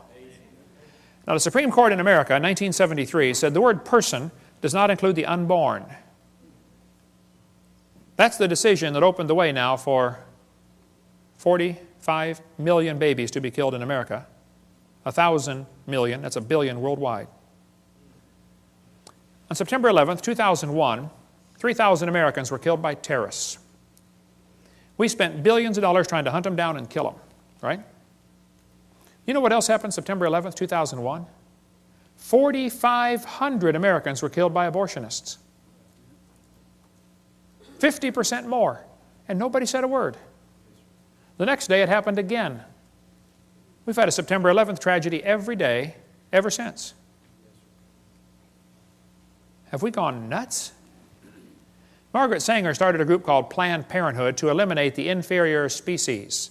She wanted to wipe out the blacks, the Jews, and the Orientals. She thought they were human weeds. We could spend all day on Margaret Sanger, but they thought that, just like Hitler said the Jews are a parasite in the body of nations, Margaret Sanger said the unborn child is a parasite in the woman's body. No, it's a child, okay? It's a baby. We could spend all day on Margaret Sanger. We don't have to take time for that now, but this is a Planned Parenthood document from 1952. They said, "Your question's answered about birth control." What is birth control? Is it an abortion? They said, "Oh, definitely not. An abortion requires an operation. It kills the life of a baby after it has begun." Well, you bunch of hypocrites at Planned Parenthood. Now they're the biggest funder of abortions in the country. These 6 things doth the Lord hate. Hands that shed innocent blood. God hates this. "Cursed be he that taketh reward to slay an innocent person." And all the people shall say, Amen. Amen. Your textbooks are going to tell you kids that you have an appendix that is vestigial. You don't need it anymore. That's a lie. You need your appendix. The appendix is part of your immune system. Here's an article on the web from University of Chicago. Ask a scientist. Nancy writes in and says, "What is the function of the appendix in a human before it is taken out through surgery?" This lady writes back and says, "The appendix has no known function." She's way behind the times on that one. She goes on to say, "It is believed that the appendix will gradually disappear in human beings as our diet do not includes cellulose no more."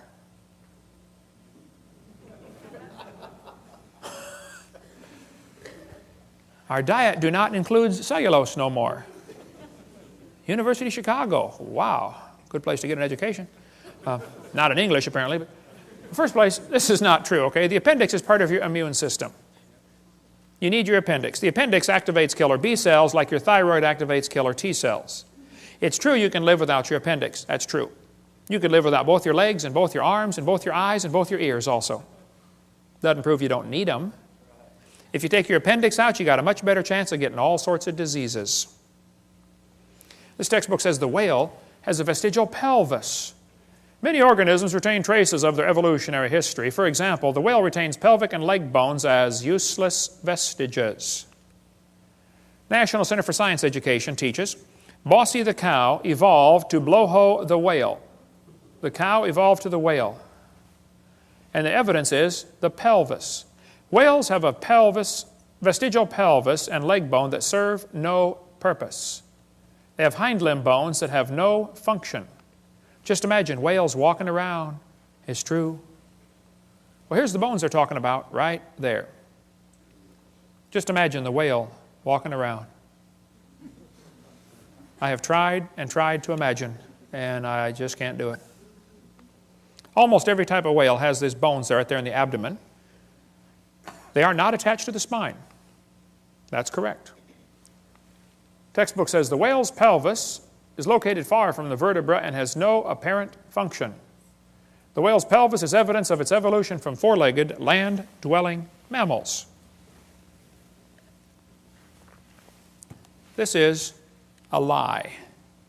Those little bones are anchor points that special muscles attach to that allow the whales to reproduce. Whales are kind of big, you know. And without those special muscles and those special bones, they can't get more baby whales. So either these guys are ignorant about their whale anatomy or they're lying to your kids trying to spread their theory. But it's not true that those are vestigial, okay? There are no vestigial organs, and if there were, think about it, that would be the opposite of evolution. That's losing, not gaining. How's that going to help? You lose everything until you have it all?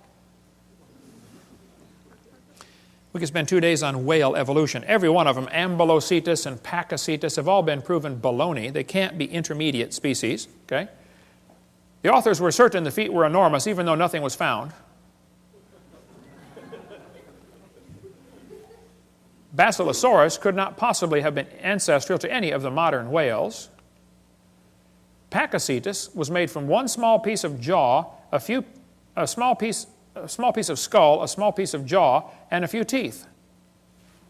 You find a little bit of jaw, a little bit of skull, a couple of teeth, and you know that it's half whale, half something on land? That's kind of a stretch, don't you think? We'll cover more on that later, but there's all kinds of stuff on our website about this. I've got in my museum a 15.5-foot python snake skin.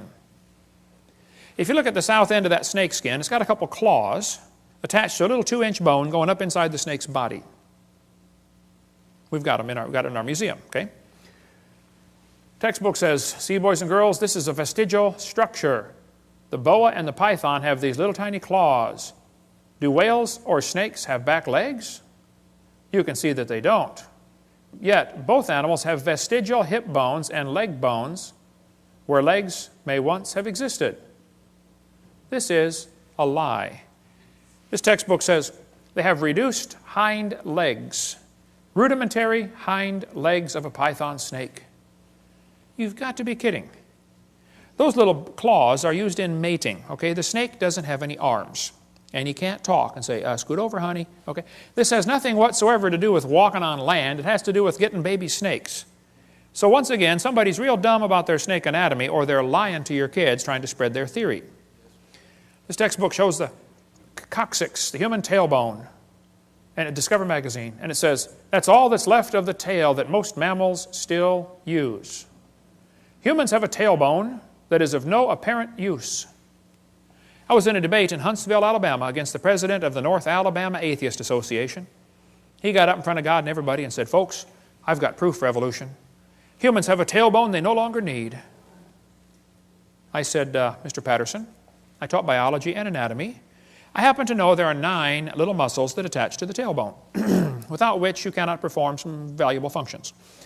I won't tell you what they all are, but trust me, you need those muscles. I said, now, if you think the tailbone is vestigial, I, Kent Hovind, will pay to have yours removed. Bend over. Critical thinking, this book says, 2005 edition. At the end of your backbone is a coccyx, a few small bones that are fused together. Could the human coccyx be a vestigial structure? Or is it the start of a newly evolving structure? That's thinking critically. They give the kids 2 answers, 2 options, both of which are wrong. There's a third option, you know. Maybe it's fine just like it is. Notice they don't give that as an option, do they? Maybe it was designed to support your colon and support your lower back for posture when you sit, and 5 or 6 other things you can read your Gray's Anatomy about. Okay? They say, aren't babies born with tails once in a while? No. Well, that baby's got a tail right there. No, he doesn't. It's not a tail. That's just fatty tissue. There's no bone, no muscle, no cartilage. It's not even lined up with the spine. It has to do with the way the baby develops inside the mother. There's fat around the nervous system to protect it until the bone grows around it. Generally, the fat is resorbed into the system as the baby grows and develops bone. But on extremely rare occasions, the fat is excluded outside the body like a big wart. So what you do, you cut it off, sew it up, put a diaper on the kid, and send him home. It's just nothing like it's just like a wart. That's all it is. Cut it off. It's not a tail. This one says the coccyx is a small bone at the end of the human vertebral column. It has no present function, and is thought to be the remainder of bones that once occupied the long tail of a tree-living ancestor. They told me when I was a kid, man used to have a tail, but he lost it because he didn't need it. I thought, didn't need it. Have you ever thought how handy a tail would be? Have you ever come to the door with 2 sacks of groceries? Man, wouldn't that be nice to be able to grab that door and walk right in there? You could drive down the highway and hold that can of Coke and tune the radio knob all at the same time. Lost it because we didn't need it. That's a lie. Everything used as evidence for evolution has been proven wrong. If real evidence exists, I'd like to see it. We'll pay $250,000 for real proof for evolution. But don't lie to me. I think you ought to demand that your school board cut out pages with lies on them. Don't put up with that stuff. I was speaking at University of West Florida, and this one biology teacher said, Hovind, I don't think we should deface textbooks. I said, what do you mean? He said, well, tonight you said we should cut out the pages with this stuff on it. We shouldn't deface a textbook. I said, well, sir, suppose you were teaching math and you found a book that said 2 + 2 is 5. What would you tell your students to do? He said, I would tell them to mark out the wrong answer and write in the right answer. You would deface a textbook?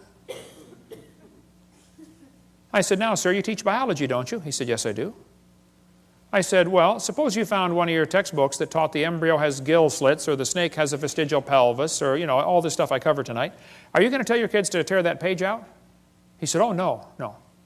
I said, would you tell them to mark it out and then write something in the column that it's not correct? He said, no. I said, would you at least put a warning sticker in the front cover that said, hey, kids, the information on page 85 is wrong? Would you at least warn them? He said, oh, no. I said, you would correct a math book, but you won't correct a biology book. I said, you, sir, are a hypocrite.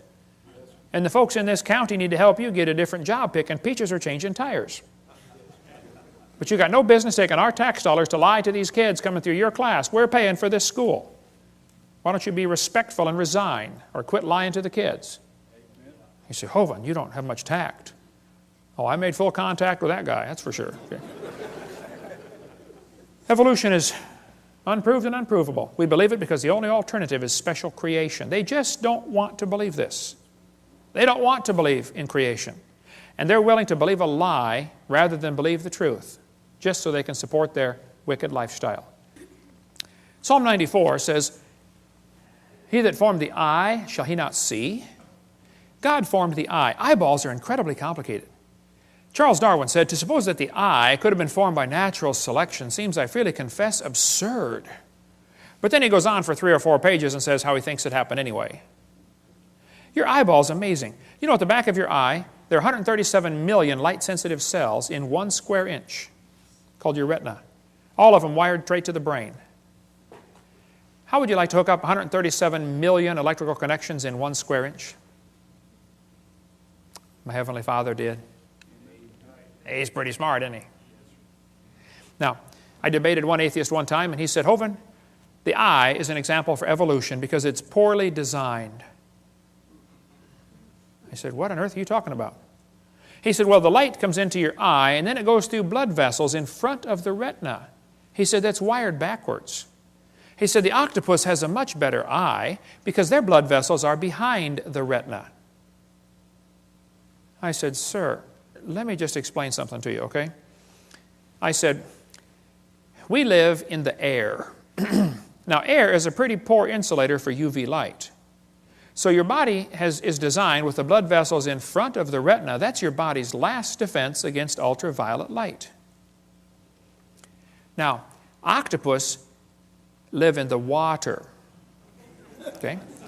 Water blocks UV light. So they don't need their blood vessels in front.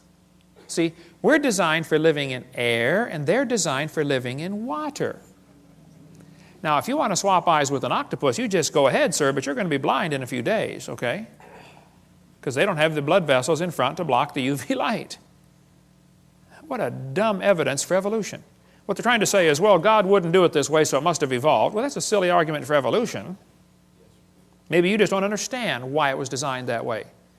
I think man's understanding of the human body is about like putting a 5-year-old kid under the hood of your car and saying, hey, kid, take out whatever this thing doesn't need. You don't know what any of it does. You can take it all out, right? You know, your eyeball's amazing. It would take a minimum of 100 years of Cray computer time to simulate what takes place in your eye many times every second. Eyeballs are amazing. But this textbook says, the complex structure of the human eye may be the product of millions of years of evolution. Why doesn't God get the glory for what He did? This textbook shows the kids a bird eye and a reptile eye, and it says right up here, boys and girls, you can better understand how the eye might have evolved if you picture a series of changes. You have to imagine how it happened. Just imagine the eye changing. That's not science, imagining how it happened. Where's the evidence? See, evolution only takes place in the imagination. Never takes place in reality. They're lying to you, okay? He that formed the eye, shall he not see?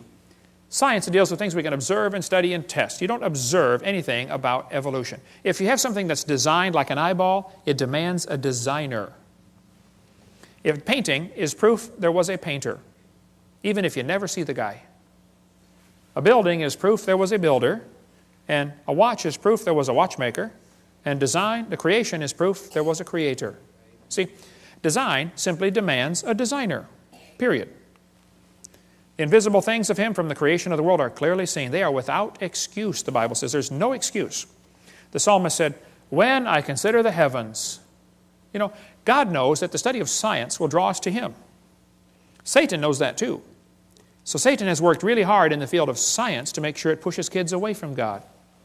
And we need some good godly science teachers to get involved in the school system and turn this thing around, okay?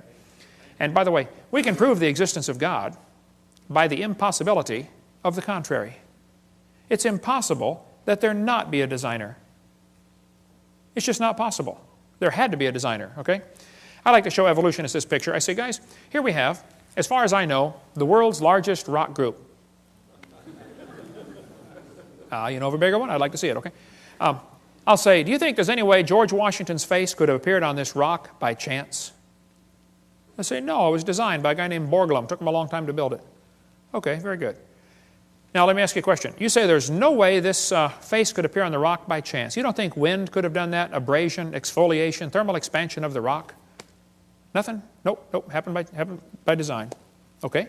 Now, let me ask you this question. Do you think George Washington himself, with 50 trillion cells in his body and all these complex systems, happened by chance? I say, yeah. Now, wait. You don't think his face could appear on a rock by chance, but you do think his whole complex anatomy could happen by chance. Are you dumb in any other area, or is that the only one, you know?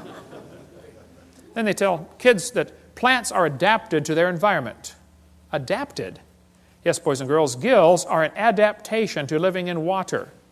Oh, well, how did they live before they adapted the gills? Well, you see, Mr. Hovind, for millions of years, they all died. None of them lived until they adapted the gills. Oh, I see. Why don't they say it's a design feature? See, they avoid using the word designed because then some kid's going to say, who's the designer? Adaptations for living on land. Legs. Oh yes, boys and girls. Legs support the body's weight as well as allow movement from place to place. Well, that's true. It doesn't prove they adapted by themselves, though. Lungs. Oh boy, the delicate structure of a fish's gills depends on water for support. On land, lungs carry out gas exchange. That's true. That's not proof one changed to the other, though. They just make this mental, imaginary connection in the kids' minds. I've got a Casio Databank stopwatch, or watch, okay? Holds 300 phone numbers. It's a calculator, stopwatch, an alarm clock, and a countdown timer. It does not tell time. I have to look at it. But it's a pretty amazing machine. $70 at Walmart. I was in Japan a couple years ago, but I did not see the guy who makes the Casio Databank watch. I never saw him. Do I have to see the guy who made it to believe he exists? Is it logical for me to stand here in Tennessee and say, I believe there's a watch designer in Japan that made this thing? Is that logical? Even if I never see him? Sure. Would it be illogical for me to say, I've never seen him, so I don't believe he exists? That would be totally dumb, wouldn't it? And you don't have to see the Creator to believe he exists, okay? Evolutionists argue against design using arguments they designed. Think about that one. Here's a great book talking about the complexity of living things at a micro scale. We sell the book at our website. Michael Behe wrote this on Darwin's black box. He spends a whole chapter describing the hair on a bacteria. That hair is so complicated, it's attached to a little tiny motor. The motor is so tiny that 8 million of them would fit in the cross-section of a human hair, but the motor turns 100,000 RPM. Let's see you build a motor like that. Pretty amazing. And as things get smaller, the world they live in feels more sticky to them. The viscosity of the fluid seems greater. So a bacteria swimming through water is about like a person swimming through peanut butter. And that little motor is so powerful and turns so fast, that bacteria can swim about like a person going 60 miles an hour through peanut butter. We got a little model of it in our museum if you want to come down and see how they work. And the textbook says, humans probably evolved from bacteria more than 4 billion years ago.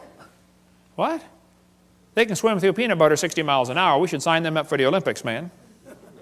We evolved from them. We're getting worse, not better.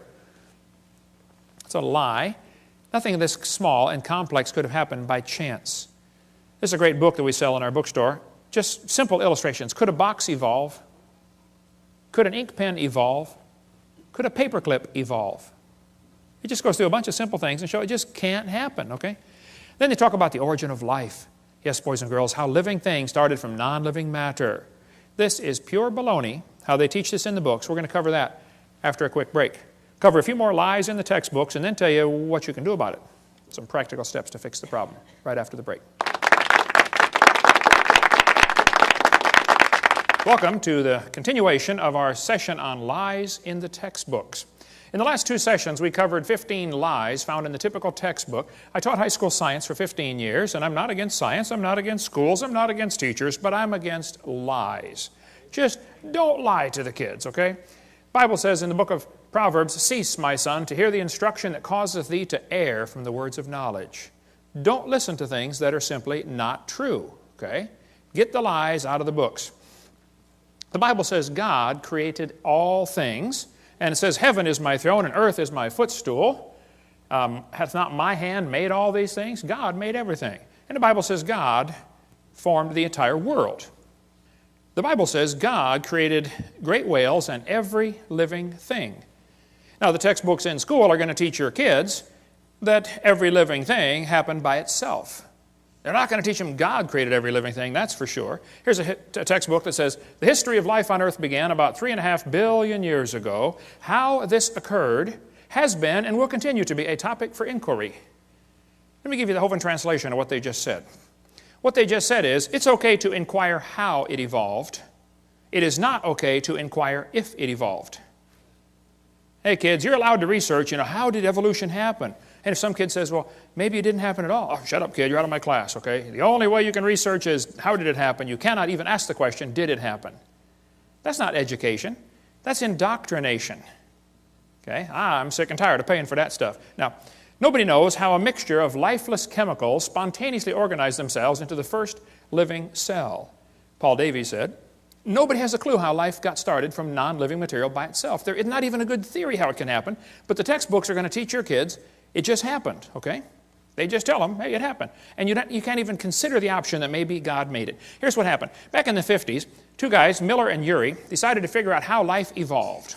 So they took a mixture of chemicals and ran it through these tubes and tried to create life in the laboratory. The experiment's been duplicated many, many times, always been a failure, and always created more problems for the evolutionist. This textbook says, although he never proved how life originated, he did add evidence to the theory that life could have started by itself. That is a lie. All they did was create problems for the idea that life could have started by itself. This one says, swirling in the waters of the oceans is a bubbling broth of complex chemicals. Progress from a complex chemical soup to a living organism is very slow. Boy, it sure is. It don't even happen. That's how slow it is. There are several different articles that say life came from clay. Yep, got some clay together and poof, came alive on the bottom of the ocean. They did not address the origin of life in Darwin's book, and it's never been figured out since how life could have started. What he did is he took these 4 chemicals and put them in these glass tubes, made them circulate around, and tried to create life in the laboratory. This textbook says, many important events occurred during the Archean era, the most important of which was the evolution of life. Progress from complex molecules to the simplest living organism was a very long process. I guess so. If you give it billions of years, somehow it looks more reasonable, you know. This one says, the first living cells emerged between 4 billion and 3.8 billion years ago. There is no record of the event. But you better believe it, and you're going to be tested on it. The first self-replicating systems must have emerged in this organic soup. So great-great-great-great-grandpa was soup. This is one of the lies in the textbooks you kids have to face. Nobody has a clue how life could have gotten started by non-living chemicals. Even Haeckel confessed, he's the guy we talked about in the last session, that made up the idea that the embryo has gill slits, you know, so they could justify abortion. Haeckel said, he claimed that spontaneous generation must be true, not because it had been proven in the laboratory, but because otherwise it would be necessary to believe in a creator. Well, Ernst, I'm sorry, bud, that's just the way it goes. Okay, there's a creator, whether you like it or not, okay? So have they really produced life in the laboratory? Oh, they haven't even come close. Here's what they did. They took 4 gases. They took methane, ammonia, water vapor, and hydrogen, ran them through these tubes, ran it through a spark chamber supposed to simulate lightning. They say, we're going to put them together and make life in the laboratory. At the bottom of the flask, they got this red goo, and they kept draining the goo off, because if it went through the spark again, it would destroy it. So they had to make the goo and then save it from the next spark, okay? They said in the textbook here it was rich in amino acids, this red goo was. Well, that's simply a lie, okay? They didn't come close to making life. The problem is they had a reducing atmosphere. In other words, he excluded oxygen. You can look at his 4 gases. There's no oxygen there. He knew if he had oxygen in there, it would oxidize whatever chemicals tried to combine. You know, you cut a banana open and lay it on the table, it turns brown, it oxidizes. You don't paint your car, and it oxidizes, it rusts. Well, living cells will oxidize quickly in the presence of oxygen. So he didn't put any oxygen in there. That creates a serious problem, because if you have oxygen, you cannot get life to come from non-living chemicals. The problem is ozone is made from oxygen, and ozone blocks UV light, and UV light destroys ammonia, and ammonia is one of the 4 gases he's got. So you cannot get life to evolve with oxygen, and you cannot get life to evolve without oxygen. Because if you don't have oxygen, you don't have ozone, and now your ammonia gets destroyed. It's just not going to work either way. And the earth has always had oxygen, even more than today. This guy said, what evidence is there for a primitive methane ammonia atmosphere on earth? The answer is there is no evidence for it, but much against it. We find in general no evidence in the sedimentary distribution of carbon, sulfur, uranium, etc., that an oxygen-free atmosphere ever existed on the earth. If somebody tells you the early earth had a reducing atmosphere, you tell them Kent Hovind said they're confused or they're deliberately lying, because it's not true. The earth has always had oxygen. This article said, it's suggested from the earliest dated rocks at 3.7 billion years ago, earth had an oxygenic atmosphere. They've always known the earth had oxygen, even more than we have today. We covered that on seminar part 2, how the early earth probably had even more oxygen, made them live longer. This textbook says, there was no oxygen on the earth, which is a lie, and then it says the rocks absorbed it. Hello? How can they absorb it if it wasn't there? Well, think about it. Second problem they had with the Miller experiment, they filtered out the product. That is not realistic for nature, okay? They saved the goo from getting sparked the second time because it would have destroyed it. What he actually made in this experiment was 85% tar, 13% carboxylic acid. Now, both of those are poisonous to life. If you make a mixture that's 98% poisonous to the other 2%, I don't think it's logical to say you've succeeded in creating anything that's going to help make life, okay? The problems are he made mostly only 2 amino acids. There are 20 different ones required to make life. 20 different amino acids. Now, these amino acids are kind of like letters of the alphabet, okay? You have to have 26 letters in the English alphabet to make all the words that we have. Well, you have to have 20 different amino acids to make all the proteins that your body has. With those 20 different amino acids, your body can build a bazillion different kinds of proteins, kind of like you can make a lot of different words with the same 26 letters, okay? What he actually made was a couple of letters, like 2 of the letters of the alphabet, by combining these gases. This creates a real problem since half of them were left-handed and half of them were right-handed. What he actually made was amino acids, only 2 of them, and half of them were backwards.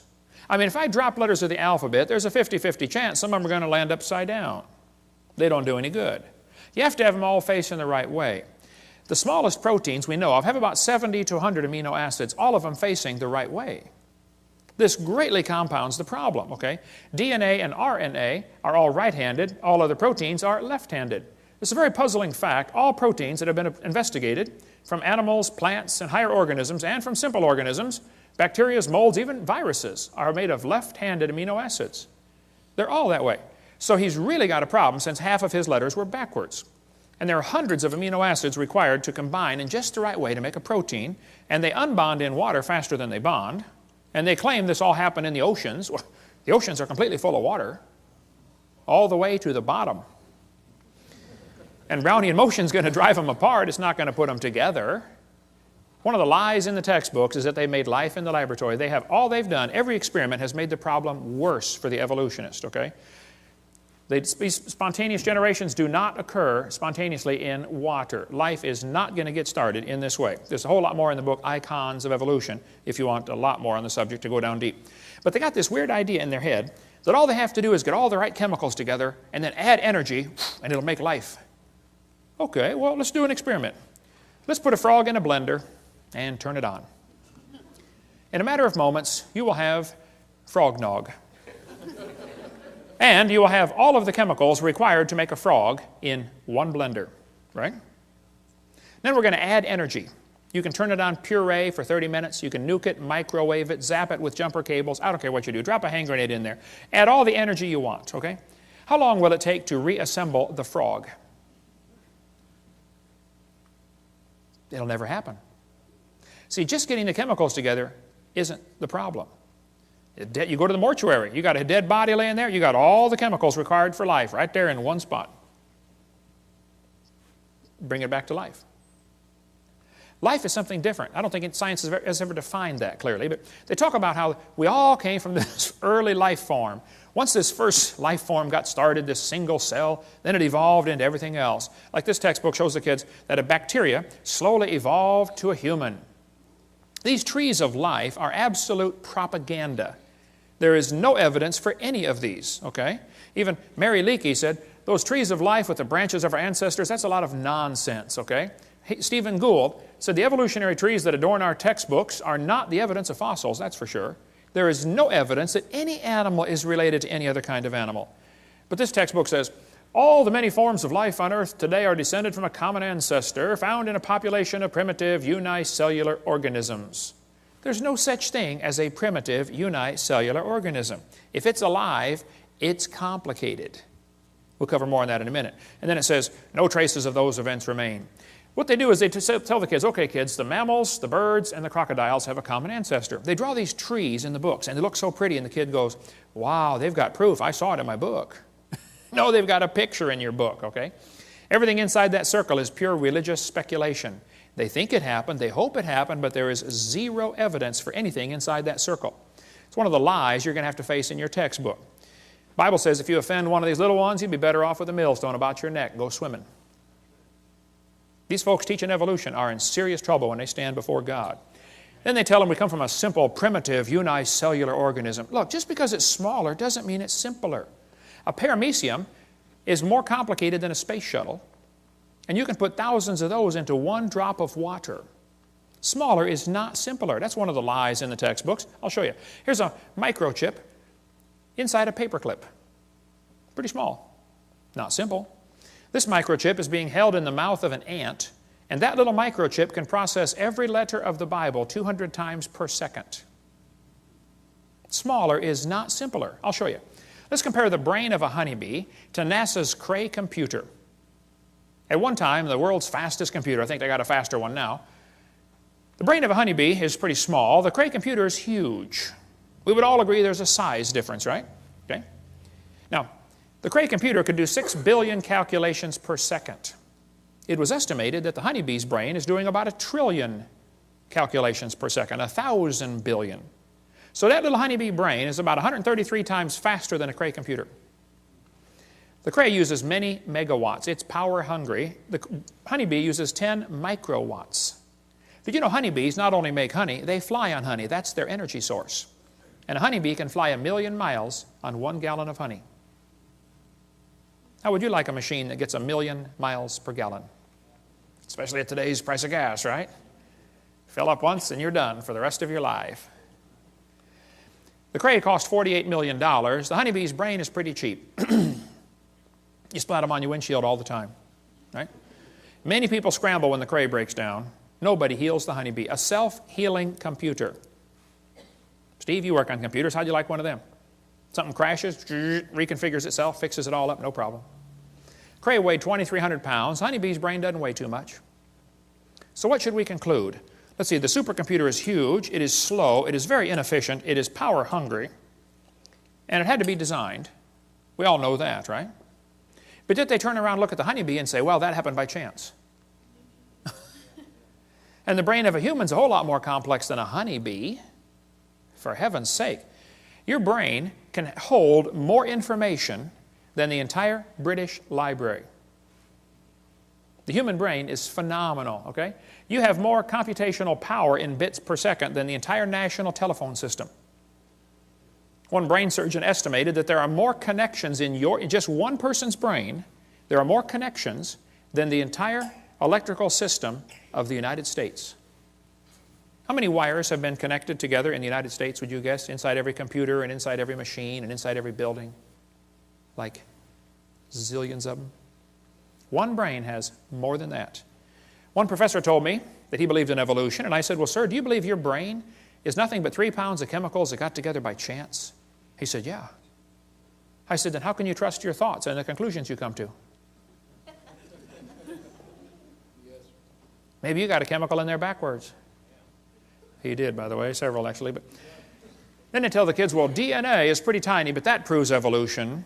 That's what this textbook says. We have evidence of evolution from molecular biology.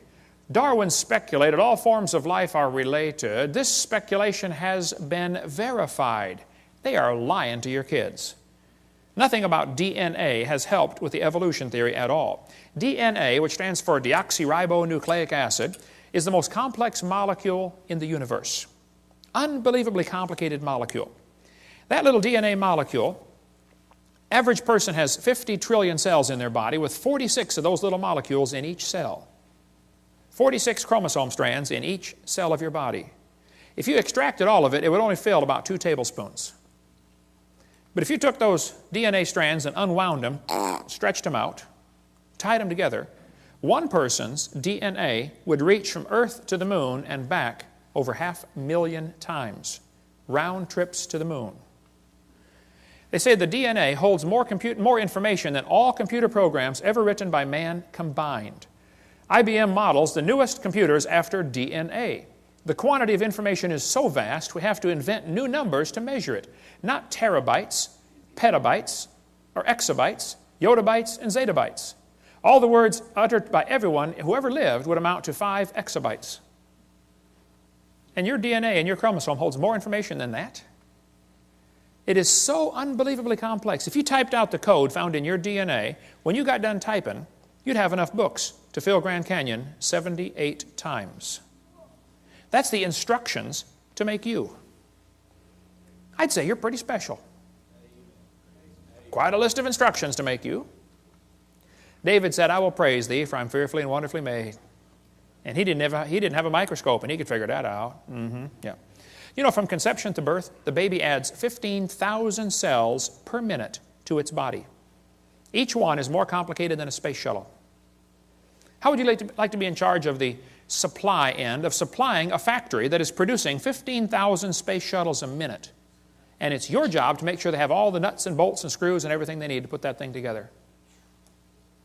Some of you women are saying, boy, I did it, and that's hard too. Sometimes they want pickles in the middle of the night, you know.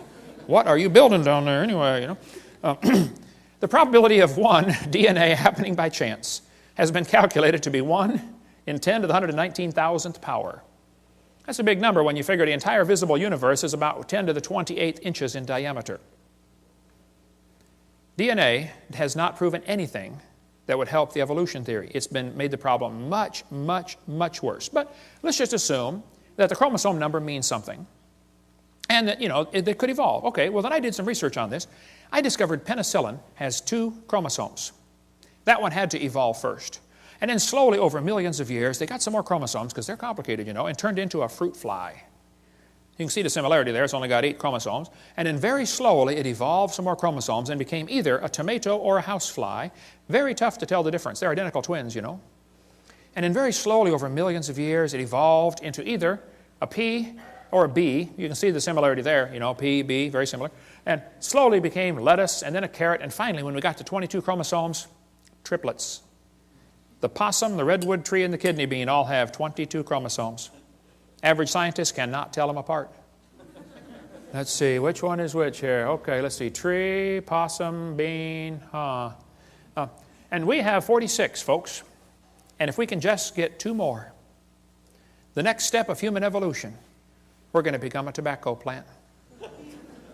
I know some already smell like it. Sometimes I'll get on the elevator and I'll say, man, you're evolving, you're way ahead of me. And it probably won't happen in my lifetime, but we might get enough chromosomes someday to be either a dog or a chicken. They're twins too, And then way down the road, we're going to become a carp. They got double the chromosomes we do. And someday, star date 349572, we're going to become a fern. I was at a church one time and this lady walked up to me afterwards and she said, Mr. Hovind, I'm fern. I shook hands with that hand right there. I'll never wash it again. Hey, how come the evolutionists are always comparing things that fit their theory? Why don't they show us the things that don't fit their theory? Like, let's just say we're going to examine how things evolved based upon how long they lived. Well, we could arrange animals by how long they live, and we'll find out the hamster evolved first, slowly turned into a cat, and then a canary, and then a dog, and then a chimpanzee, and an alligator, elephant, horse, turtle, and human. We made it, folks. We made it. Let's arrange the animals based on how long they're pregnant, their gestation period. Well, in that case, the possum, only 13 days. How'd you like that, ladies? Only be pregnant for 13 days. Not bad, huh? Yeah, I'd have a bunch of kids in. Slowly evolved into a hamster, then a rat, then a rabbit, kangaroo, on down the list, and the elephant. 640 days. They are the winner. The most evolved creature on earth. Or maybe, you can see here the cat and the dog are identical twins, Maybe we should arrange them based on how much they weigh in their adult form. Well, the shrew only weighs 4 grams. Slowly it became a mouse. And very slowly, over billions of years, became a whale. The whale's the most evolved now. Why don't they show us these charts, huh? And why is it that amphibians have 5 times more DNA than mammals, and some amoeba have 1,000 times more DNA? They don't tell us these things because it doesn't fit their theory. It's impossible to arrange in any sort of evolutionary series based on just one little bit of facts. You better find all the facts. You find out this evolution theory fails miserably. But they tell the kids, we're going to think critically. Boys and girls, there are 20 kinds of amino acids. That's a fact. Explain how this fact supports the idea that all life shares a common ancestor. How's a Christian kid supposed to answer that for homework for Monday? Don't you see a built-in assumption in this question? That's not learning to think critically. Would the kid be allowed, teacher, to explain how this fact that they all life forms have 20 amino acids, would the kid be allowed to say, maybe that proves the intelligence of a common designer? Maybe God gave all the animals the same basic 20 amino acids so that we don't have to just eat each other, I mean, if they're all totally different, wildly different kinds, then we could only eat other humans. But see, God made it this way so the brown cow can eat the green grass and give the white milk and make the yellow butter, and I eat it and get the blonde hair. Maybe that's why there's all the same basic building blocks. Yeah. One of the lies they face in the textbooks is this idea that all these similarities prove a common ancestor. Well, let's pretend that it does, okay? This textbook says humans and orangutans are 96% similar, proving a common ancestor 15 million years ago. I don't think so. Humans and chimps have thousands of differences. Overall, this guy says the genetic difference is only 1.6%. Oh, that's what they used to think, but that's a lie. Barney Maddox was the leading genome researcher on this project. He said the genetic difference between human and chimpanzee is at least 1.6%. That doesn't sound like much, but calculated out, that's a gap of 48 million nucleotides. And a change of only 3 nucleotides is fatal to an animal. He said it's not going to happen. That's when they thought the difference was 1.6%. It's still too big of a gap. Now then, later they found out, oh, actually it's a 95% similarity, which is 5% difference. And just recently they said, oh no, wow, look at this, it's 7.7% difference. The difference, the more we study about this, the worse the problem gets for the evolutionist. Actually, it's becoming worse by the day. This result is based on only 1 million DNA bases out of 3 billion. They've only analyzed 1/3000th of the human DNA code. A very small percent has actually been analyzed. French and American scientists have mapped chromosome 14, the longest sequence to date, and the site of more than 60 disease genes. The feat enlisted nearly 100 researchers and marks the 4th of the 24 human chromosomes mapped so far. If somebody tells you they have mapped the entire human genome, you tell them Kent Hovind said they're mistaken or they're lying. Okay, they've only mapped a small percentage. Okay, then it says the French National Sequencing Center said the chromosome is comprised of more than 87 million pairs of DNA, all of which have been sequenced, so the chromosome's map includes no gaps. This is the longest piece of contiguous DNA sequenced. 87 million pairs, a fraction of the total 3 billion pairs found in the human genome. They still don't know how much there's in there, and it's already 7.7% difference. This researcher said, human genome is littered with up to 20,000 pseudogenes. That proves evolution. I get this in debates all the time. They'll say, what about the pseudogenes? I said, there's no such thing. They say, well, yeah, there are thousands of pseudo, which means a false gene. It doesn't do anything. Oh, no. Those pseudogenes serve several purposes. Number one, they serve as decoys to draw poisons away from the real ones. Number two, they serve as backup mechanism. It's like your computer has an automatic backup. You know, if a piece of the memory gets destroyed, another one of those pseudogenes jumps right in, takes over. No, there's not. They took out some of the pseudogenes to see what would happen. They said, well, the mouse doesn't need these things. Let's take them out. And there's how they turned out. They were deformed terribly. No such thing as a pseudogene. The pseudogene may function as a decoy to lure away destructive enzymes. Discover Magazine of '03. We could spend all day on DNA sequencing, but you know, it could be. We have similar DNA to other animals because we have the same designer. You know, similar bridges would have similar blueprints, wouldn't they? Similar cars would have similar instructions on how to build them, how to make them. Man has a pretty good understanding of how cars work. My daddy started us boys off working on cars when we were, 7 years old. I've had 128 cars, I believe. I've rebuilt the motors, the transmissions, the wobulator shafts, the differentials, the high-speed Canuten valves, and the muffler bearings. I have a pretty good understanding of how cars work. But understanding the operation of a car does not explain the origin of the car. Big difference. See? Let's suppose your son turns 16. All of my kids did a few years ago. Your son comes up and says, hey, Dad, I got my license. Let me see that thing, son. Let me see your license. Come on. Wow, son, that's a lousy picture. It is a good likeness, though. He says, hey, Dad, can I drive the car? Well, son, your mom and I knew this day was coming. The car is a very complicated machine. Did you know there are 3,000 bolts required to hold a car together, and one nut can scatter it all over the highway? We don't think you're ready for the whole car, son. We're going to let you slowly evolve into the car. This year, we're going to give you 10%. Next year, maybe just a little more. Hey, what good is 10% of a car? That's what you put in a junkyard. How many things have to be right on a car to make it work? Like thousands of things? How many things would have to be wrong to make it stop working? Any one of the many thousands of things. Like not having the keys, not having any gas in it, Take the distributor cap off and run a pencil around the inside and put it back on. Boy, they'll never find that one. Take the spark plug wire off, put a doorbell wire in there, shove it back down, feed the doorbell wire through the firewall, and weave it through the fabric of the front seat. Do that when they're going on their honeymoon, get in the car. Wow, let's go, honey. Bam! Ooh. Whoa, what was that? Okay. There's 1,000 things that make your car quit running. Probably 10,000 ways to stop a car from running. Shove a potato in the exhaust pipe, watch what happens. I don't want to give you any more ideas, okay? But there are thousands of differences between humans and chimpanzees. But if you think a percentage of similarity proves a relationship, let me show you the research I've been doing. I discovered clouds are 100% water.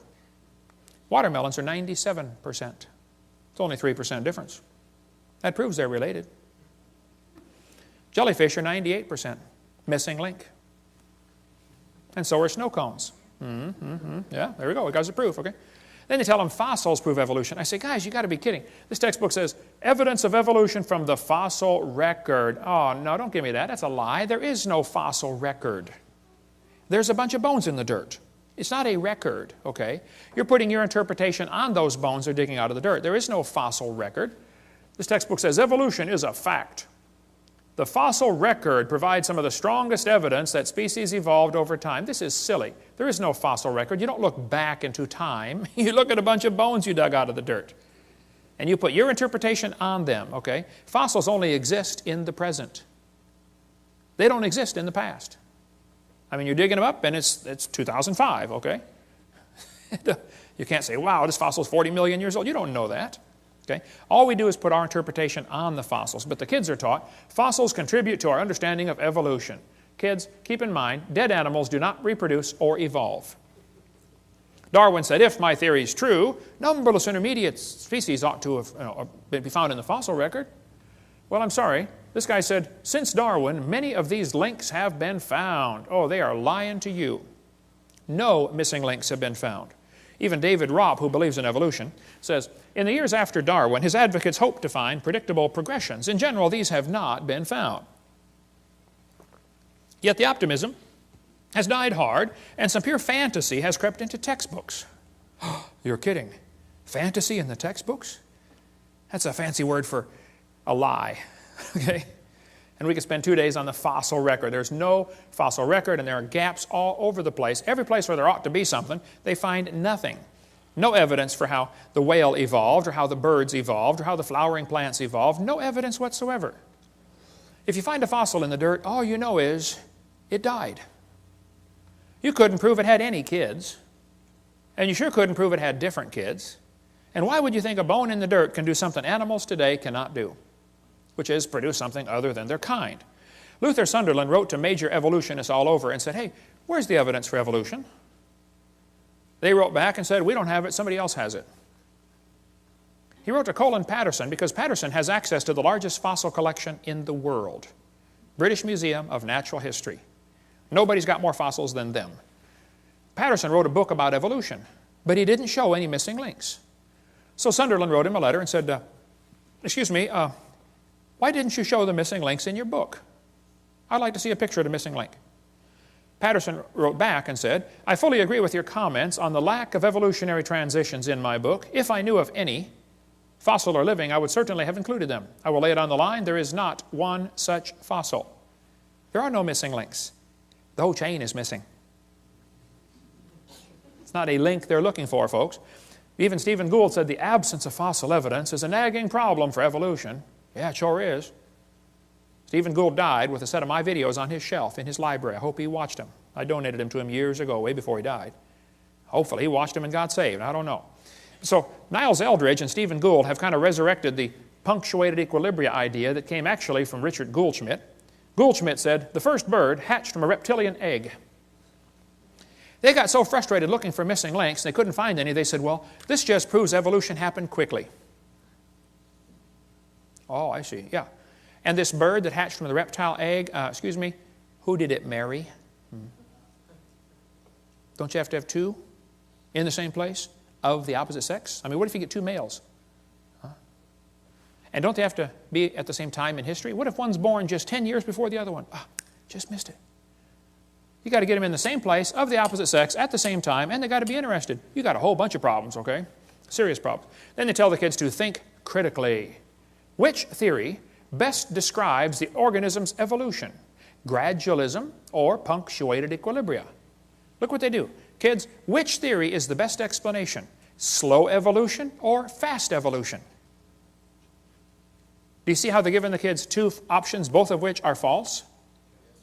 Which is correct, boys and girls? Elephants are orange or elephants are pink? Oh, man. Mom, what should I write for this one? I don't know, honey. Go do your homework. They're neither one.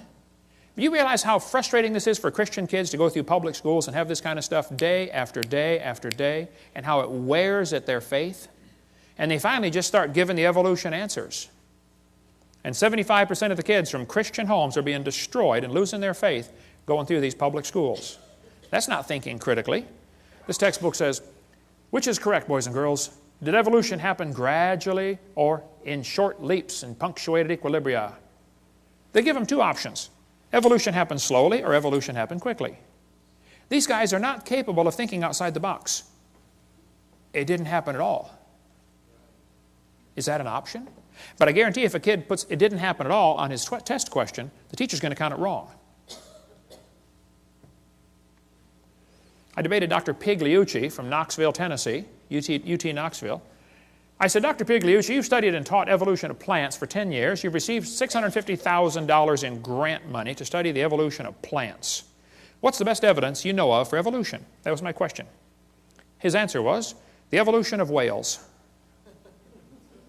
I said, just exactly what kind of plant is a whale anyway?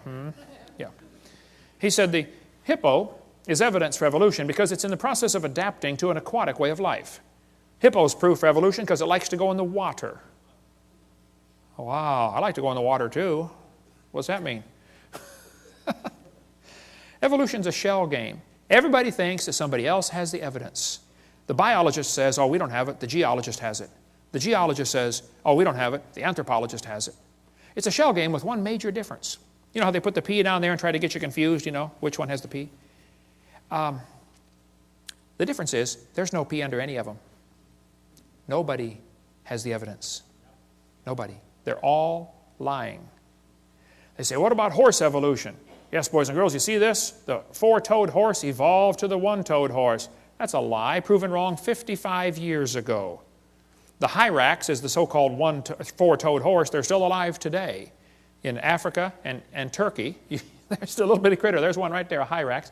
They don't tell you the early horse had 18 pairs of ribs. The next one had 15. These animals are not even related. They just picked some bones and put them in order they wanted them. The next one had 19 and then back to 18. This horse evolution theory was proven wrong a long time ago. There's a whole variety of horses today, by the way, big ones and little ones. But back in 1950, G.G. Simpson, a famous evolutionist, said, this horse evolution was unintentionally falsified. It's not true. The evolution of the horse was all wrong. It never happened in nature.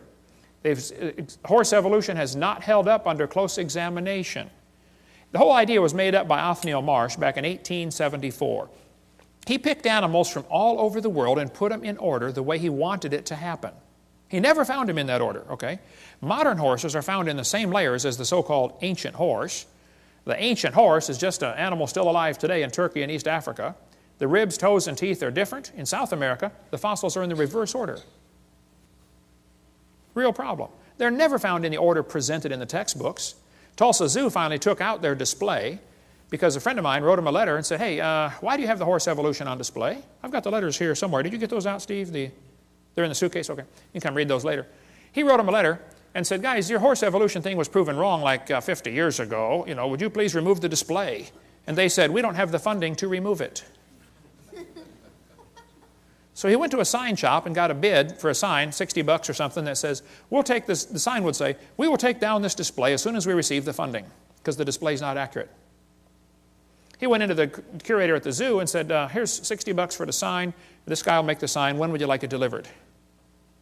He said, what's this? Oh, you're going to take down, we're going to take down the display when we get the funding. Yeah, he said, you ought to at least warn the people, you know, the display's not right. Well, they didn't take it down. Finally, I forget, 2,000 people signed a petition saying, get this thing out of our zoo. It came on the evening news, 10 o'clock one night. Tulsa Zoo has a false display. Next morning, it was gone. They found the funding. 6 months later, they put it back up. Yale University still has their horse evolution on display, proven wrong 55 years ago. Get more on the horse evolution in the book Icons of Evolution. Just because you can arrange animals in order, that doesn't prove anything. Even if you find them buried in a certain order, that doesn't prove anything. If I get buried on top of a hamster, does that prove he's my grandpa? No. Order of burial means nothing. But if you think you can arrange things and that somehow proves something, okay. I've been doing a lot of research on the evolution of the fork. I've pieced together fragmentary evidence for a long time. I believe, after studying this very intently, that the knife evolved first. Slowly, over millions of years, great geological pressures squeezed it and made it concave on one side, convex on the other, and squeezed it into a spoon. And then slowly, erosion cut grooves into the end and turned it into a fork. I knew I was onto something here, but I felt like I had a missing link, particularly between the spoon and the fork. I just couldn't find it. Till one day I was flying to Connecticut on U.S. Air. I was 30,000 feet off the ground, and the stewardess walked down the aisle and just handed me the missing link. I don't think she knew what she had, but my trained scientific eye picked it up right away. I said, wow, this is it. I've got it. I stuck it in my pocket. Later that day, I went to Popeye's Chicken and found another one. There they are, folks, the missing links. So the evolution of silverware is nearly complete. Of course, we got a few mutants along the way, didn't quite survive for some reason, you know. And of course, people found out I was doing research on this. They all wanted to be famous, you know, so they tried to get in on the glory. They sent me their research. This one was an obvious fork head on a spoon handle. I mean, look, it didn't get by me. I caught it right away, you know. They don't get stuff. I don't fall for stuff like that. Even the races, of course, evolved over the along the ways. But look, if you want to arrange things, you can turn a cat to a cot to a dot to a dog by changing one letter at a time. You can play with this for a while and turn yourself into a fool when you're done. They say dinosaurs turned to birds. There are very few ideas as dumb as this one. The Bible says God made the birds on day 5. He made the reptiles on day 6. Evolution says reptiles came first and then the birds. You know, everything about evolution is backwards to the Bible. Everything. But this article says, dinosaurs alive as birds, scientist says. Oh, wow, scientist says. Well, that proves it right there. Just like it gives some kind of authority. Wow, scientist says. This is absurd. Everything about the bird evolution is baloney, okay? Archaeoraptor was listed in 1999 as the missing link. Yes, boys and girls, breaking news, National Geographic, we found the missing link. They had a whole big article about the missing link has been discovered. Then a couple months later, oops, it was proven wrong. You know, everything about these feathered dinosaurs has been proven baloney. But guess what? They're still teaching it. Here's a whole book, The Feathered Dinosaurs of China. Well, you just got this recently? Why would they still be teaching something that's been proven wrong for 5 years? All this feathered dinosaur stuff is baloney. It's all baloney. We cover more on that in one of the debates I did. I forget which one, but they say birds are descendants of dinosaurs. Well, kids, in case you don't know, there are a few differences between a dinosaur and a bird. Okay, you don't just put a few feathers on them and say, come on, man, give it a try. It won't hurt too bad. It's just not that easy. See, reptiles have 4 perfectly good legs. Birds have 2 legs and 2 wings. So if his front legs are going to change to wings, somewhere along the line they're going to be half leg and half wing. Which means on that particular day he can't run anymore and he still can't fly yet, so he's got a real problem. Serious problem. They say Archaeopteryx is proof for evolution. You got one here on the table, brother, Archaeopteryx. Whenever you buy a bag of dinosaurs, they almost always stick one of these in there. Archaeopteryx. Wow. And this somehow gets an impression to the kids. Wow, we got proof that dinosaurs turned to birds. Here's one here with feathers on it. They're lying. It's still in the textbooks. I mean, today, about Archaeopteryx, and it's been proven years ago, Archaeopteryx was just a bird, a perching bird. Alan Fiducia, who believes in evolution, says it's not a missing link. It had the right features for flight. All the features of the brain were for flight, okay? Archaeopteryx means ancient wing, and he had claws on his wings. Well, that's kind of unusual, okay. But 12 birds today have claws on their wings. The swan, the ibis, the hoatzin, several birds have claws. They say, well, he had teeth in his beak. Well, not many birds have teeth. Some do. There's a hummingbird has teeth in his beak. But most birds don't have teeth, I agree. Actually, some mammals have teeth, some don't. Some birds have teeth, some don't. Some fish have teeth, some don't. Some of you have teeth, some don't, okay? So, missing link. The Chinese dino bird was a forgery, and we don't have time to cover all that today, but we give lots more on that on the one of the debates I did. It's true feathers and scales are both made of keratin, same building block, that's true. But that's where the similarity stops, okay? Actually, birds and reptiles have different lung system, different reproductive system, different body covering, different brain, a different circulatory system. Thousands of differences exist between dinosaurs and birds. That could be a whole seminar by itself. It's interesting, there are two different kinds of dinosaurs, the bird hip and the lizard hip dinosaur. Their hips are very different. Ask an evolutionist, which type of dinosaur evolved into the bird? Was it the bird hip or the lizard hip? And they will probably kind of hang their head and quietly say, well, it was the lizard hip. Oh, so now the hip's got to turn around backwards too. In addition to the billions of other changes you got to make, there's no evidence of how dinosaurs evolved to birds. None. Zero. So who's right? Well, Richard Dawkins said, it's absolutely safe to say if you meet someone who claims not to believe in evolution, that person is ignorant, stupid, or insane, or wicked. Sounds like he's open for a discussion. When I went to England, we tried everything to get to debate Richard Dawkins. He refused. He hung up on my secretary. His secretary hung up on me when I called back. Jesus said, you shall love the Lord your God with all your mind. There's no mental reason to reject Christianity. It's a logical deduction to say, hey, there must have been a designer. You see something complicated like this world, you say, hey, must have been a designer. Evolution's not a fact. It's not even a good theory. It's not even a hypothesis. It's a metaphysical research program. Julian Huxley said, I suppose the reason we leapt at origin of species was the idea of God interfered with our sexual mores. We don't want God telling us what to do. Evolution is a religion. Even Michael Ruse said that. He said, I'm an ardent evolutionist and an ex-Christian. But I must admit that in his one complaint, Mr. Gish is but one of many to make it. The literalists are absolutely right. Evolution is a religion. This was true of evolution in the beginning, and it's true of evolution still today. We believe in evolution because the only alternative is creation. And that's right. That is the only alternative.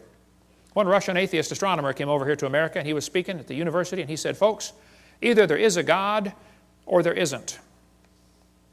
I thought, wow, now that's a brilliant conclusion to come to. But then he said, both possibilities are frightening. I thought, wow, now that is a brilliant statement. See, if there is a God, we better find out who He is and find out what He wants and do what He says. If there is no God, we're in trouble. We're hurtling through space at 66,000 miles an hour and nobody's in charge. That's a scary thought. Even one famous scientist said, this evolution, transformationism, is a fairy tale for adults. The theory has helped nothing in the progress of science. It is useless. Even if evolution theory is true, it's useless. It's of no value to science whatsoever. Evolution is a kind of dogma which its own priests no longer believe, but which they uphold for the people. Even most scientists don't believe in this, but they're afraid of losing their job or their research grant money, or they're afraid of peer pressure. No different than a fifth grader afraid what the other fifth graders think of them. We got college professors out there teaching these lies that I've covered just because they have to, because that's their job. Muggeridge said, I'm convinced the theory of evolution will be one of the great jokes in the history books of the future. Satan is a liar. And everything about this theory is based on lies. Even Thomason said, these people who go about teaching evolution are great con men. The story they are telling may be the greatest hoax ever. We do not have one iota of fact to support this evolution theory. So Fred Hoyle, the famous astronomer, said, well, life is so complicated, it could not have evolved on Earth, so it must have come from outer space. Well, duh. All that does is postpone the problem. How did it happen out there? This guy says, evolution is a light which illuminates all facts. All lines of thought must follow. This is what evolution is.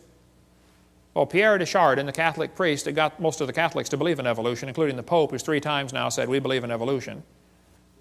Pierre de Chardin is one of the guys responsible for the great Piltdown hoax. He's a liar. Absolute bald-faced liar. God's Word is a light. Okay? Not evolution is a light. But if a kid goes 12 or 15 years to school in your school system, how's he going to view the world? Probably like an evolutionist. Why would they teach these lies? Well, some people think that if everybody believes in evolution, that will make it true. It doesn't matter if everybody believed in it. That wouldn't make it true yet, okay? Some people teach the lie to keep the paycheck coming in. Kids, there are teachers that don't believe in evolution, but they keep teaching it anyway because they like their paycheck every Friday. And they will lie to you to keep their paycheck coming in. Some understand the bigger picture, how evolution is the foundation for the New World Order. We cover more on that on Seminar Part 5. Evolution is the foundation for Marxism, Nazism, communism, socialism. That's why when I do debates, I always call it creation versus evolutionism. It drives them nuts, you know, because they're used to saying, oh, it's evolution versus creationism. They always put the ism on creation. So when I flash up my sign at the beginning, it says, creation versus evolutionism debate. They always sit there with that puzzled look on their face. They're trying to read it thinking, you know, something doesn't look right about that, but I don't know what it is. Just get the little jab in there, you know. Why do people believe in evolution? Well, you might want to get this book, The Case Against Darwin. Excellent, short book, quick read for your intellectual friends that want to get the quick picture. Some people, that's all they've ever been taught. When I spoke in Russia, I was over there at the university. There were 30 professors came in to hear me speak. And after about an hour, one of the professors was crying. And I asked the interpreter, I said, what's he crying about? And she said, he's never heard the creation story. He didn't know there was one. All he's ever heard is evolution. He wants you to keep going. I went for another hour. I spoke at a public school over there in Russia. The room would seat 400 kids. They had 700 high schoolers come in there and listen to me for 2 hours. I mean, you could have heard a pin drop the whole time. I couldn't believe it. When I asked the principal before I started, I said, hey, are there any things I shouldn't say to these kids? I know this is a public school. It's kind of sensitive. He said, what do you mean? I said, well, I'm a Christian. Is it okay to tell them, you know, mention the Bible? He said, oh, yeah. Tell them anything you want. I said, well, would it be okay if I told them, you know, how to go to heaven? He said, sure, please do. These kids would love to hear about Christianity. They've never heard any of this. Wow. Door you can drive a truck through, brother. But they use the same lies in Russian textbooks. Here's a Russian textbook talking about the forelimb, proving evolution, the different geologic column strata, all the stuff we covered earlier. So why do they believe this stuff? Well, some believe it because that's all they've been taught. Some, their job depends on it. Some, they hope there's no God to answer to. They did not like to retain God in their knowledge, the Bible says. They just don't like this idea. And it says, God will send them strong delusion. The more I think about this, that is so true. Anybody that believes they came from a rock 4.6 billion years ago has to be strongly deluded. Think about it. Oh, there's so much we could cover on this. Some people simply have too much pride to admit they have been wrong all their life. So, kids are being taught evolution. There's no question about it. Kids are being lied to in these textbooks. There's no question about it. What do we do about it? Well, we cover that in great detail on our public school presentation on the Green series of tapes. Get the public school presentation. We'll tell you step by step what to do, how to get these lies out of your textbook, how you can get on the school textbook selection committee, how you can get your kid exempt from class. Parents, if your kids are in a public school, you should send a little note to the teacher saying, I don't want my child taught evolution. It's against my religious convictions. Sign it, notarize it if you'd like, give it to the teacher and to the principal. Then if they continue giving you a hard time, you say, oh, now, excuse me, do you discriminate against people because of their religious convictions? Watch their eyes light up on that one. And if they still give you a hard time, contact me. I got some lawyers waiting in the wings that are anxious to get a lawsuit like that. Title 42, discrimination based on religion. Wow. That principal's going to be the garbage collector the next week. I guarantee that principal's going to call that teacher in and say, look, let this kid out of class. Stop teaching evolution. I had one guy call me a couple years ago. He said, Brother Hovind, my second grade daughter's teacher just called me. And the teacher said, Mr. Jones, whatever his name was, I forget. He said, your second grader's in my class, your daughter, and she stops me every time I start teaching something about evolution. And the teacher said, I've just decided I'm going to skip this evolution stuff for the rest of the year until your daughter's out of my class. And my first thought was, yay. And then I thought, wait. Why are we sending second graders off to war? This is a battle the parents ought to be fighting, not the kids.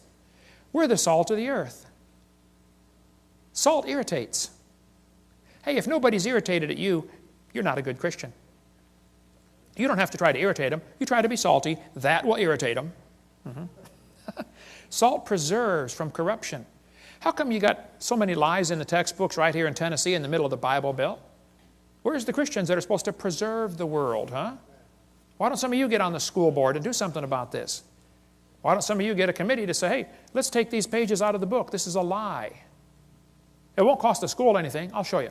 How many of you would volunteer to take the pages out of the book and bring your own scissors? Won't cost the school a dime. Let's do better than that. How many of you would pay $20 for the privilege of being on the committee to cut the pages out of the book and still bring your own scissors? We just had a fundraiser. We just raised $1,000 for the school. Wow. Won't cost them a dime. There are many good, sincere, godly public school teachers, and I praise God for them. And they are as frustrated as I am with what's going on. If you've got a good teacher in your school that wants to do what's right, support them. Because I guarantee if there's a teacher that tries to get up and stand up for creation and against evolution, there's a good possibility they'll get fired or get persecuted for it. We cover much more on that on video number 7, how teachers get persecuted for standing up for what's right. Many teach this theory because they simply have never been taught anything else. Many don't know it's okay to teach creation. It's perfectly fine. Well, what do we do? Well, there's a long history of how we got this theory in our schools, and we'll cover all that in the public school presentation. And what do we do about it? It's all covered on videotape number 5. We'll show you the dangers of this theory. It's not just a dumb idea, it's a dangerous religion. And then tell you some real practical steps to fix it on Seminar Part 5. Thank you for joining us. We hope you've enjoyed this video series on creation, evolution, and dinosaurs. Much more important, though, than knowing all the truth and facts about science is to know the truth about whether you're going to heaven or not. If you've never trusted Christ as your Savior, let me explain quickly what you need to do to go to heaven. The Bible says we're all sinners. We've all broken God's laws. We've disobeyed the Creator. We've done wicked things. We're sinners. Some are worse than others, at least in man's eyes, but we've all broken God's laws. And the Bible says you have to repent. The word repent means to turn. It actually means two things, to turn from your sin and to turn to God. God's looking for a change in your attitude where you say, Lord, I don't want to do wrong anymore. I'm sorry, I've offended you. I want to do right. And you turn from sin and you turn to God and say, God, would you please forgive me? Would you save me? The Bible says in Romans chapter 3, verse 23, that all have sinned and come short of the glory of God. You need to admit you're a sinner. Number 2, the Bible says in Romans 6:23, the wages of sin is death. We deserve to die and go to hell because of our sin. But Jesus died for you. He loves you. He wants you to come to heaven. And anybody that will ask Him for the free salvation, God will give you the gift of eternal life. It says in Romans 6:23. It's a free gift. And it says in Romans chapter 10 and verse 13, whosoever shall call upon the name of the Lord shall be saved. If you would just call and say, Lord, I'm a sinner, would you please forgive me? And ask Him. He will give you that free gift of eternal life. Why don't you just pray with me right now, and you could receive Christ as your Savior. There's no magic words. God's looking at your heart. But if you could say this and mean it, God would forgive you. Just say, Dear Lord Jesus, I know that I'm a sinner. I've broken your laws. I'm sorry. Please forgive me. Please apply your blood to my account and forgive my sins and take me to heaven. In Jesus' name, amen. The Bible says if you call upon the Lord, you shall be saved. So if you've asked the Lord to save you, He promised He'd save you. Now your job is to grow. Read your Bible, pray, get involved in a good Bible-believing church, and begin to grow to be a good Christian. Thank you so much. Call or write if we can be any help at all. We'd be glad to help. For more information on other materials offered by Creation Science Evangelism, call us at 850-479-DINO. That's 850-479-3466.